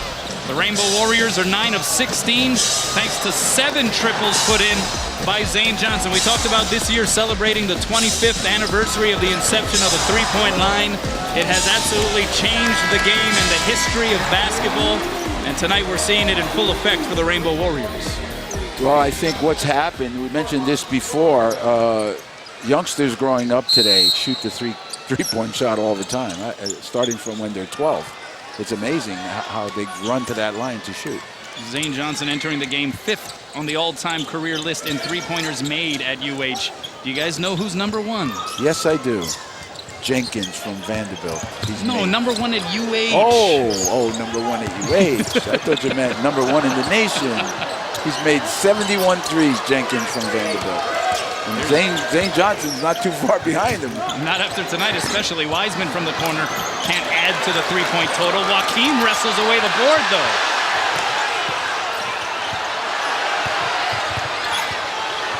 And he's going to put it up himself. Can't find it. The rebound to Nepawe. And all the way down court, Watson. The hesitation move, and he gets fouled. The jump stop. People in here are calling for a travel. That was just a good jump stop. Well, now I know why they shoot 648 threes. Because they free throws, shoot you mean. jump shots. You mean free throws. Did I say free throws? Yeah, you said threes, but you meant free throws. Right? They can't shoot threes. They can't shoot jump shots. All they do is go to the basket.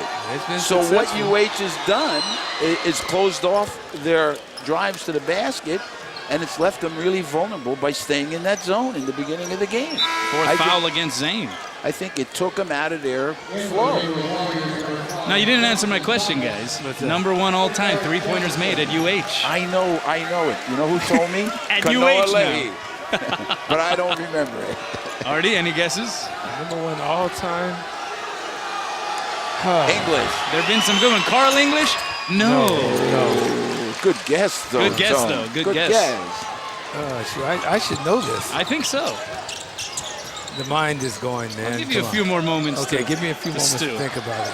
No looking at the media No, guy. I won't look at the media guy.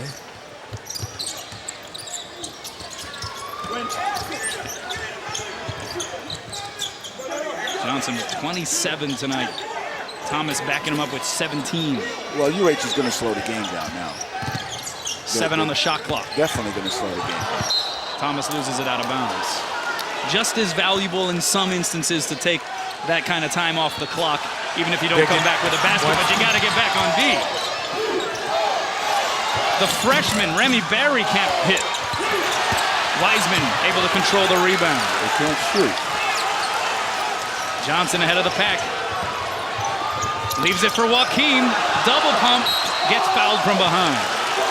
And a 5th foul is about to be tagged on Chalizi Nepawe. And Vander Joaquin's got to finish that play right there, Coach. All right. All time. All-time three-pointers made in a career at UH. Savo.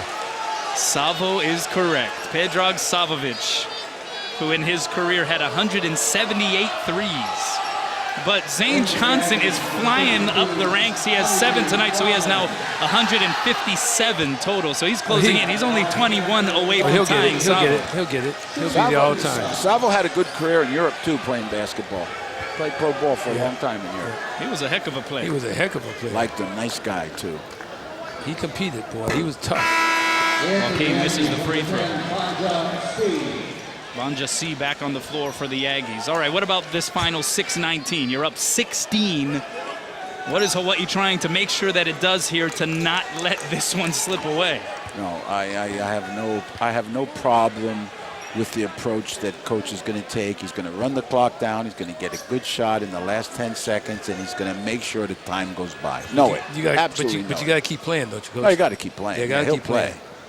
He'll make New Mexico State move. Well, the deal is going to be Hawaii's going to have to be very efficient at the free throw line because they're going to get fouled. They've been okay so far tonight, 14 of 18. This is just 2 days after missing 12 free throws in that 4-point loss to La Tech. Let him shoot. Good defensive rotation here. Good closeout. McInnes blocked by Joaquin. I love it that Vander is playing a strong, smart second half. Wendell McKinnis has been pretty much nowhere to be found. And he was the guy that said that Vander shouldn't have been player of the week. It should have been him. McKinnis, a big-time tweeter, had a blog, in fact, called Every Day is Wednesday. As that shot by Thomas goes way over the iron. Aggies collect it. Mullings is going to try to force the issue, and he draws the whistle. But yeah, getting back to Wendell McKinnis, tweeted a little bit about the selection of Vander Joachim as the WAC Player of the Week last week, saying he hadn't heard of a player who got that award following a loss. Yeah. Saying that he thought maybe it was an excuse as to the reason why he didn't get it. Yeah. But this is a guy, McKinnis, who is not... he's not shy. He's not shy to share his opinion. Yeah. As we mentioned, the blog, he's also a rapper. Okay. He also has a few songs that you can check out online. He is known as Wednesday. And I'll read you one of the lines from one of his rap lyrics. Only you would have this. Wait, Coach, did you have this line? No, I didn't have Here we go. Married to the game, forever my lady. My hustle like Folgers on the grind daily. Okay. How you like that one, Coach? No. Come on, Coach. No. I thought you would go beep off your head there. I thought you guys were going to get into that one. Let me just say something. The teams that have given Hawaii the most problems, even the La Tech, were the teams that could shoot the three and could shoot the ball and pulled up and shot the ball. New Mexico State has not even attempted to try and shoot the ball. But they're not shooting it real and well. Hawaii has taken advantage of it and is leading by 16 points. Okay, and they're not a 16-point team better than New Mexico State. Okay, but Coach, come on now. You got to go back to what Kanoa asked you a moment ago. Yeah, why'd you dodge it? You dodged that question about the rap, man, about the lyrics. Did you like his lyrics?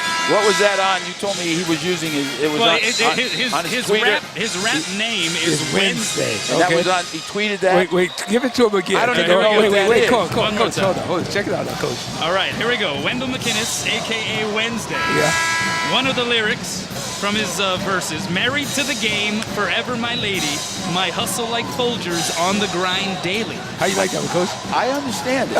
I understand it. I don't particularly agree with it. You'll come with music next game. He's not playing too well. You'll come with music next game. It's a nice thought. Little bass. This guy, truth be told, McKinnis, he can play. Yeah, his Bay Pride team won the title in the San Francisco Bay Area of Pro-Am this past summer, and that has players like Matt Barnes and NBA players who play in that league. And he scored 51 points in the championship game. So McKinnis is not a guy who is quieted too often, whether it be verbally or through his game. A 10-second violation called against Hawaii, so a turnover there. So this is all the more interesting and perhaps impressive from the Hawaii standpoint that McKinnis is relegated to just 4 points on 2 of 10 shooting thus far. Yeah. That said, 5:19 remaining, Hawaii by 16, and Hawaii just used its final timeout, guys. Well, Hawaii needs to make sure now. 5:19 is a lot of time in a basketball game, and one of the things that you don't want to do is start to play not to win and trying to hold the ball and being tentative. You've got to continue to play, keep the pressure, do the things that got you where you are. Little bit of what some of the criticism was following the loss at Nevada, that Hawaii maybe started to play on its heels a little bit more as opposed to attacking. Different situation, though. They were up 7 with a few minutes left in that game. They're up 16, 5:19 left here. I disagree completely. You cannot let Zane Johnson, in a game like this, come down the court, get his feet set, and shoot after 10 seconds has gone by on the clock. You've got to run the clock down and get a good shot. Because it's advantageous to Hawaii for the clock to run. But you got to get the ball in bounds, and you got to advance the ball and not be tentative in the backcourt. Yeah, that's the first turnover I saw against the press, so that doesn't bother me too much. Here's McKinnis.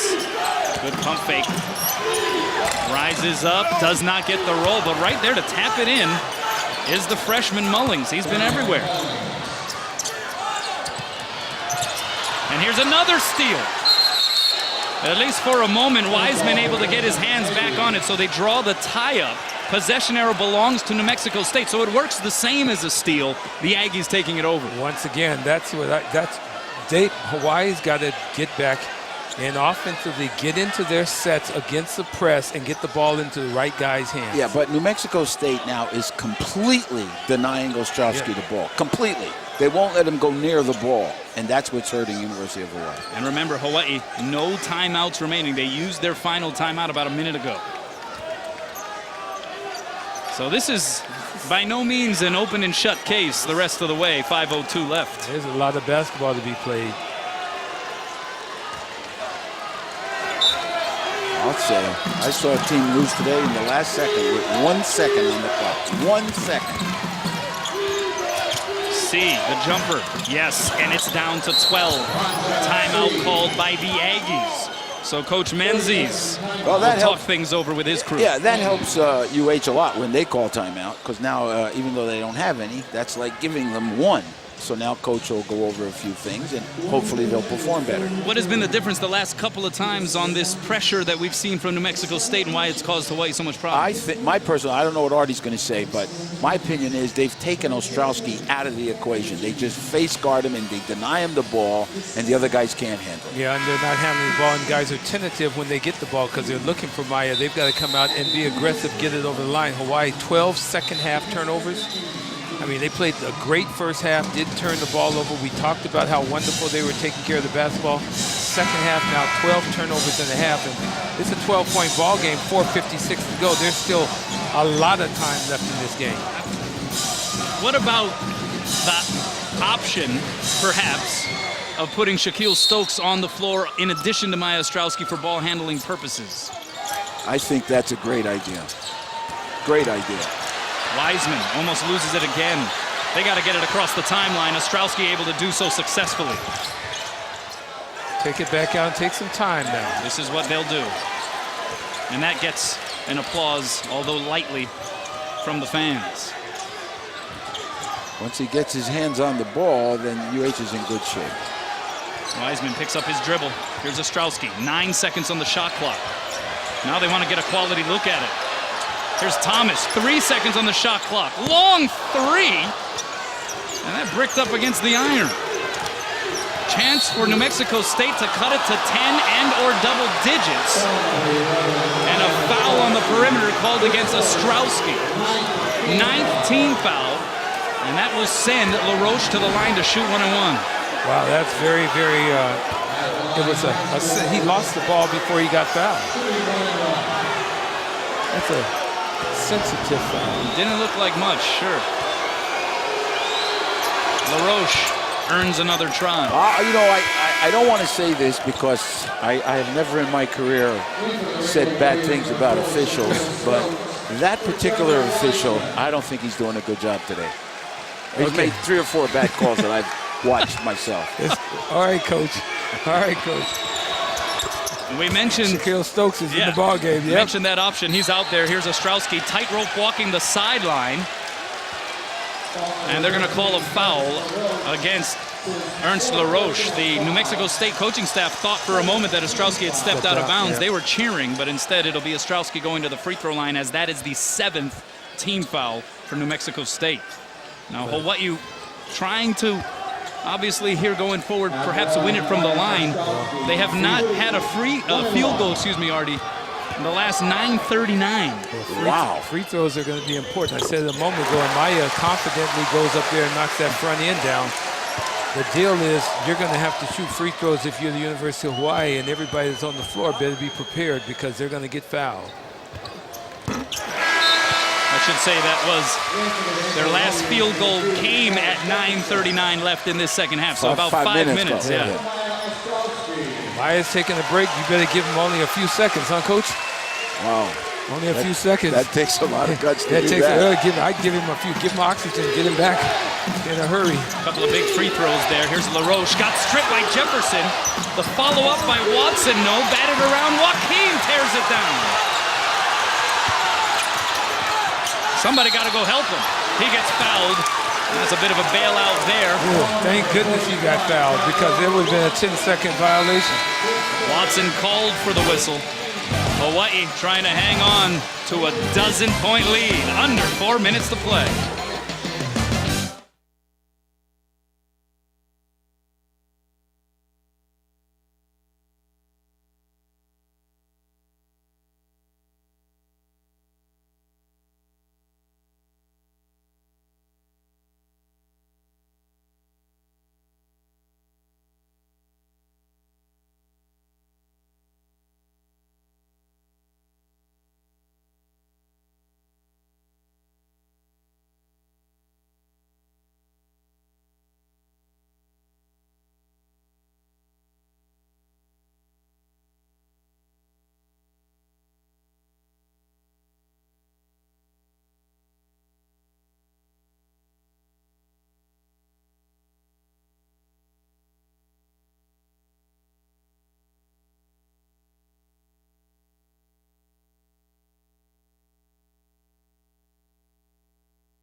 there is your scenario, 77-65, Hawaii up 12, 3:57 remaining. If you're just joining us, Kanoa Leahy along with Tony Solito, Artie Wilson here courtside. Hawaii at full strength in terms of personnel. Zane Johnson back from the flu. He missed that loss against Louisiana Tech Thursday. Same goes for Maya Ostrowski, who was fighting a staph infection. Both those guys back on the floor, and it has made all the difference in the world for this Rainbow Warrior basketball team. No question about it, Kanoa. And Coach, I'm sure if you were on the sideline, you'd be saying, man, I'm happy I got my starting guards Well, back. you know, I said something before. I think that when you have a guard tandem and you're a collegiate basketball team, you know, I think that's the first tandem that you look for when you're going to go out and recruit players, because all the teams that go far in the NCAA tournament will be guard oriented. Again, look at last year. I mean, the young man from Connecticut won the tournament by himself half of the time. Kemba Walker. He's a great guard, and I think it's very important for any team. I like what Vander Joachim has done, Kanoa. You know, at halftime, Vander's line was 0 points and 2 rebounds. That's what he had in the first half. And 2 fouls. Right now, Vander has, was it 9 points? He's got 7 points, and 9 boards. Yeah. And 3 fouls. Yeah. Here's a steal by Hawaii, and Shaq Stokes, who was put back out there to help a little bit with the ball handling, as Maya Ostrowski gets a breather, loses it. LaRoche back to Mullings. And that one was actually batted by Mullings. It looked like it hit the official and right back into Mullings' grips, and off the Aggies went for the fast break. It did hit the official.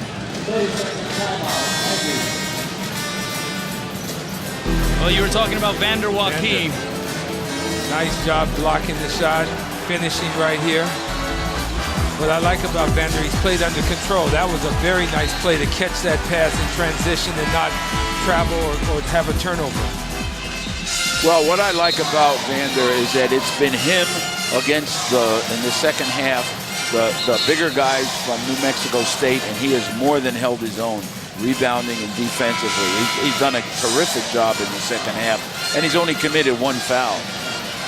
I think that last steal was Garrett Jefferson's steal for University of Hawaii, and then Stokes turned it over, and Ostrowski come back in right now.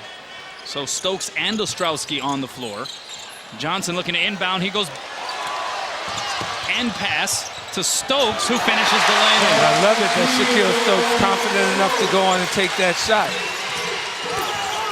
Mullings trying to respond, does, and draws the whistle. That's quite an and one by the freshman. And a foul called against Joachim, his 4th. 3:23 left. And the lead is back to 12 for Hawaii. What I don't like, if I'm defensively, what a great spin move here. But Shaquille Stokes reached for it, and Mullins took him to the cleaners right there. This is an athletic Aggies team. There's no doubt about it. Good decision, though, on the previous bucket by Shaq Stokes. Went in that fly pattern, if you will, and Zane Johnson went over the top to hit him. Joachim got it stripped away on the rebound, but Ostrowski right there.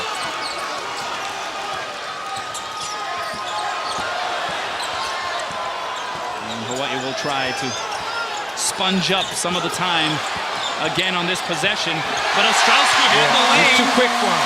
And decides to go ahead and pick up the deuce. That's a big play by Maya.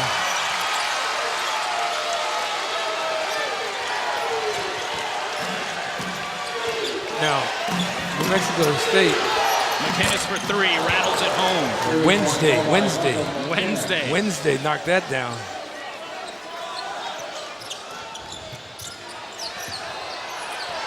Jefferson gets it back to Johnson. 2.5 minutes to go. That pass nearly stolen away by Mullings. It'll stay here with Hawaii. Hawaii's got to take care of the basketball. Maya's a little winded right now, as he should be, because he's been down. That staph infection, and I'm surprised he's able to give us what he's given us. Hasn't really or practiced. Given the team what he's given the hasn't team. really practiced all week. I mean, it's been minimal at best. 35 minutes logged for Maya Ostrowski. Jefferson, a lot of contact on the dribble, and finally gets the whistle.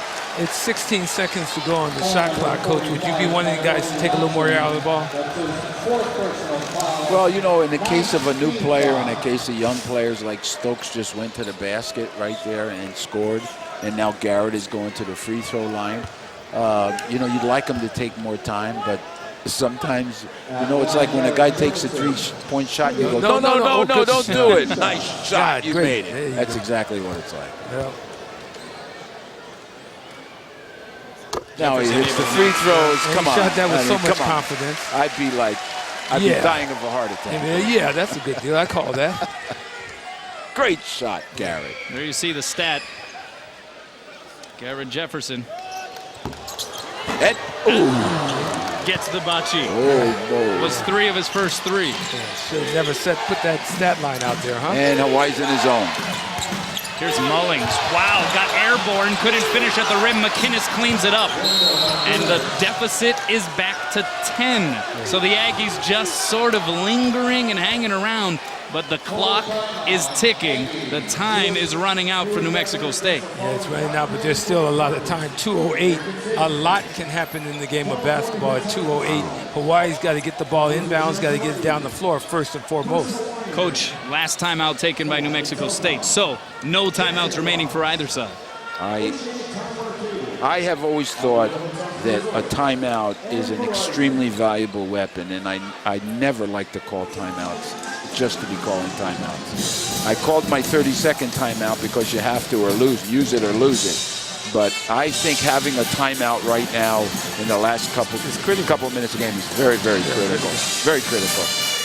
Either that or you have a great play with one of your players that you don't need to fall down on the court and act like he's hurt for 15, 20 seconds so you can have a conversation. So you could be over there now telling Bander or somebody, if we need a timeout, we'll give you a signal, fall down and act like you're dying so we can have a conversation. You never did that though, did you? No. Oh, no. I had plenty of timeouts. Okay. I always had my timeouts. 27 points for Zane Johnson to lead all scorers, 7 of 13 from outside the property line, 17 points, 9 rebounds, 6 assists for Justin Thomas. Maya Ostrowski, 9 points and 8 dimes dropped. Meanwhile, leading the way for New Mexico State thus far, 16 points for Hamidou Rahman. But that's neither here nor there. Hawaii trying to protect a double-digit lead.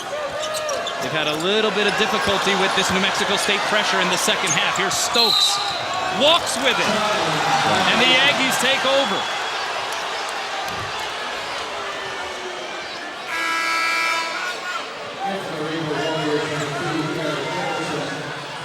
And Stokes will go to the bench. Jefferson will come in for defensive purposes, and he will try to attach himself to LaRoche. Here's McInnis, power drive, and a whistle called against Wiseman. 4th foul against Wiseman, and McInnis, 1:56 remaining, waking up at the most opportune time for this Aggies offense. Well, you've heard this on television a lot, I'm sure, but you cannot let a team score while the clock is not running. It's just too critical a time in the game. And he'll get 2 shots, as that was the 10th team foul for the Rainbow Warriors. And no time is off the clock, so it's really a... And now he has 9 points, 7 rebounds, so a subpar game for him, half of what he normally gets. Misses the second one, though. Wiseman clears the board. But this has been a bit of the issue for Hawaii in the second half, breaking the press. Johnson, double team, goes cross-court pass, stolen away. LaRoche, the lay-in. And the lead is down to 7 with a $1:34 and counting down. No timeouts remaining for either side.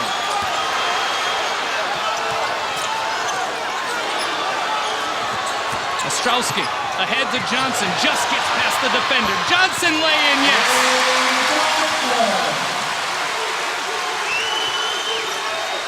Season high 29 for Zane Johnson. C for 3. Get the ball in bounds in a hurry. No, this is the deal. You don't wait. Don't let the defense get set up. Get it not to Bander. Hawaii Gonna have to shoot free throws once they cross the timeline, but it's a steal by McInnis. LaRoche leaves it for Mullings. Can't hit. Stripped down low. Ostrowski comes out of there with it. A 2-on-1 with Vander. Joaquin fouled on the arm by Watson. And that's his 5th. He's done. 39.5 seconds remaining. And the fatigue factor, if you look at the two guys, Maya Ostrowski and Zane Johnson, the two guys who have been sick are completely empty. They have very little left, and you see both of them are sucking it up real hard because they are playing on sheer guts right now. Well, I agree, but I disagree in that, hey, we're going to win a basketball game. Stay out there if we need you and play. You know, if you want to rest. I totally agree. If you sit want to down. rest, wait till the game's over. Yeah, you no can kidding. rest all night long. But this is what you're here for, and this is what you have to do. Suck it up. Yeah. Bit of a stumbling across the finish line. Yeah, they are. For Hawaii. It's like they dropped the baton and picked it up and they kept it going. But my goodness, 39.5. There's still a little time. He makes this, it should be okay. It ain't over yet, especially after that Joaquin missing the free throw. But it has been this 2-2-1 variation of the press by New Mexico State. Well, when you have that many guys pressing in the backcourt, all you got to do is get in the front court and you have advantage. You got to make this free throw, though, Vander Joaquin. This is big. And he gets it, rattles it home. Now you just play defense and don't give up a quick shot and don't commit a foul.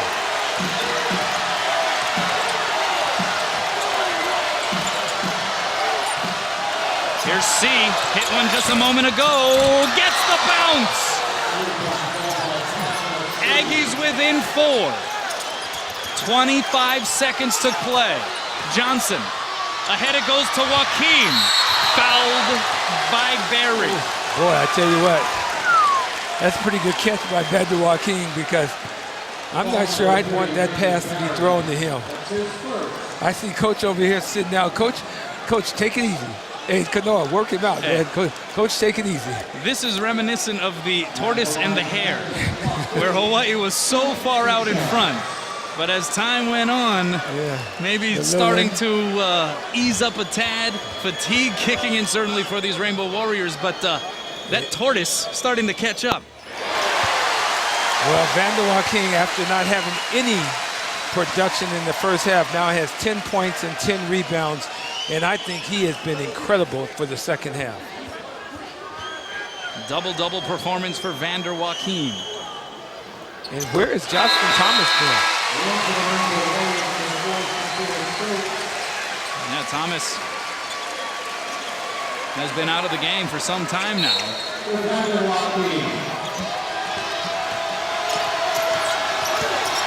Here's LaRoche. Gets it to Berry. Big 3 attempt there. No. The rebound followed by McInnis.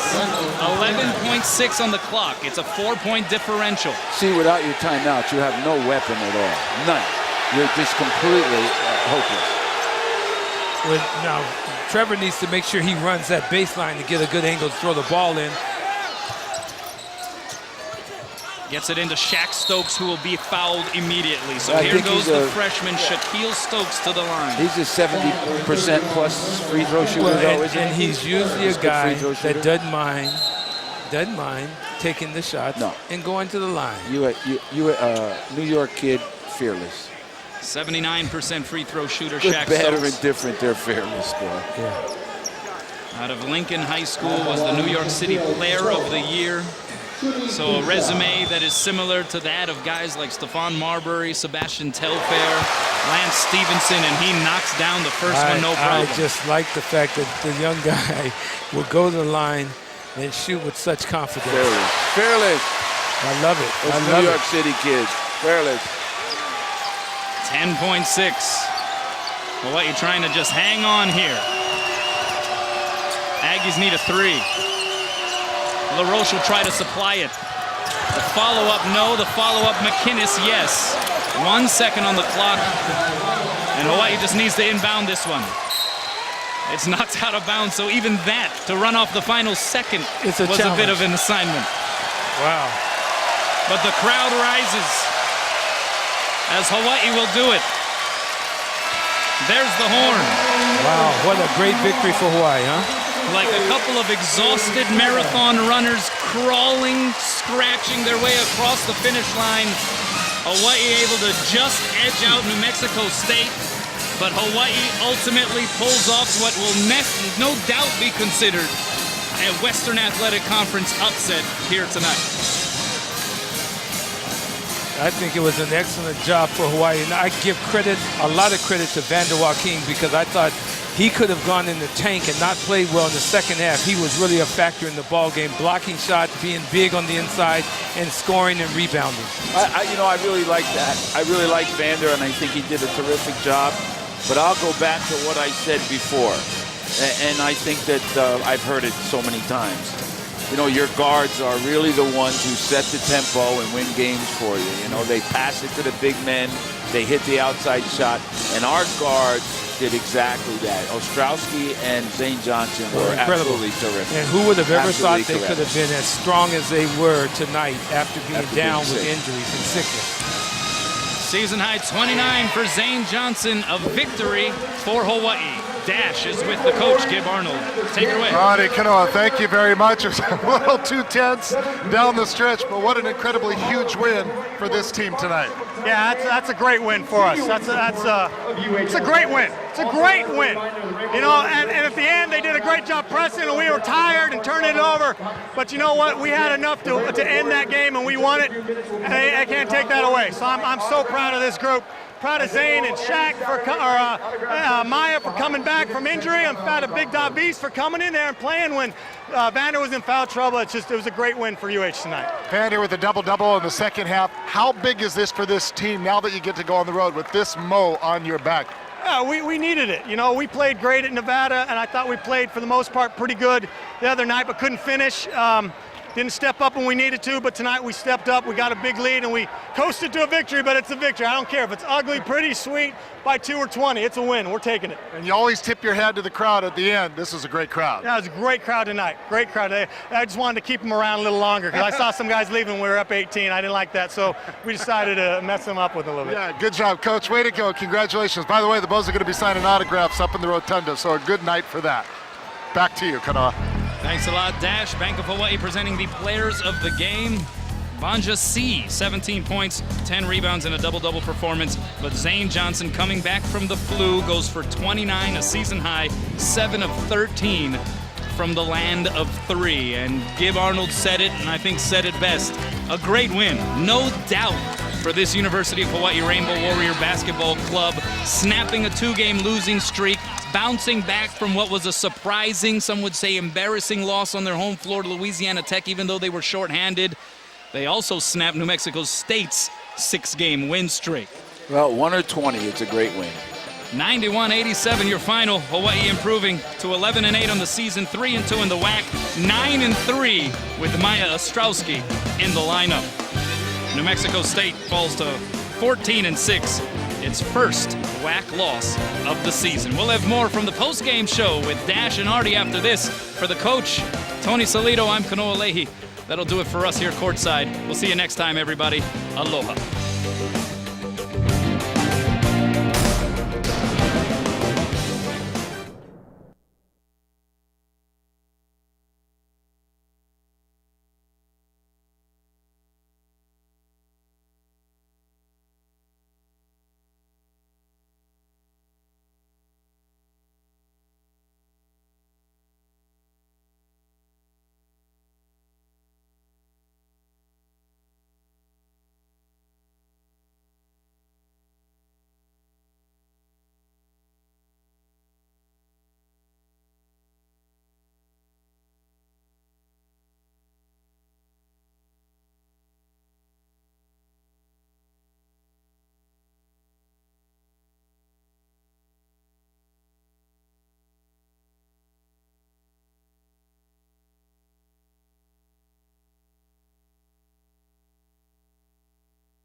Wow, they're already sweeping up the floor, but nobody's going to be able to sweep away the memory of this incredible victory tonight at the Stan Sheriff Center. The Aggies come in a perfect 4-0 in the WAC, 6 in a row, and Hawaii wins 91-87. The final score. Howard Deshefsky with Artie Wilson here in the post game. And you know, after that last loss Thursday night, without Zane, without Maya, we kind of said, who is more important? Who would you rather have? Well, I guess twice as nice to have them both back. Yeah, no question about it. I said I'd rather have Zane because Zane would be able to knock down 1 or 2 3-point shots. Not that Maya is not important, because I call him the stir that stirs the spoon that stirs the coffee. He is so important to this team because Maya brings a confidence level in handling the basketball, and we saw it down the stretch when he was basically fatigued and Zane was basically fatigued. The Hawaii team got a little tentative trying to take care of the basketball, but all being said, they won this ball game, and this is a huge victory for Hawaii. And you talked about some of the different parts. Vander Joaquin didn't play in the first half hardly, a double-double in the second half. You look at Rosides, what he did in the first half with his 9 points and 5 rebounds, and even Shaquille Stokes. Lost the ball a couple times, but hit some key free throws. The 2 free That's throws right. Down the stretch. And you know who we haven't mentioned? Justin Thomas, who I thought had a fantastic ball game. I thought Justin played so very, very well. I was a little surprised he wasn't in there at the end of the ball game because he had not turned the ball over but once or twice in this ball game. Had probably one of his best ball games all around. I think he got 6 assists and 17 or 18 points, and he just did a great job. We're going to take you back to the first half because we talk about Davis Rosides, and we want to show you a little bit of what he did. He came in, and we even kind of joked about the fact with Gib Arnold that, have you ever seen a player foul out in the first half? He said no, and then you get a standing ovation to boot. But he really paved the way to allow Vander Joaquin to sit that whole half and be ready to go in the second half. Well, it was a good gamble that Coach Arnold made to allow Vander to sit on the bench the entire first half after picking up those 2 fouls. And Davis Rosides did a nice job. He needs to play stronger, tougher, and with more determination. But give him credit. In that first half, he gave you everything he had, and he was a factor. Without him in the first half, Hawaii loses this game. And Hawaii now gets to go on the road with a little bit of wind beneath their wings. Stick around, everybody. Much more to come here. Warrior basketball reaction. Hawaii winning. Huge night at the Stan Sheriff Center right here on OC Sports.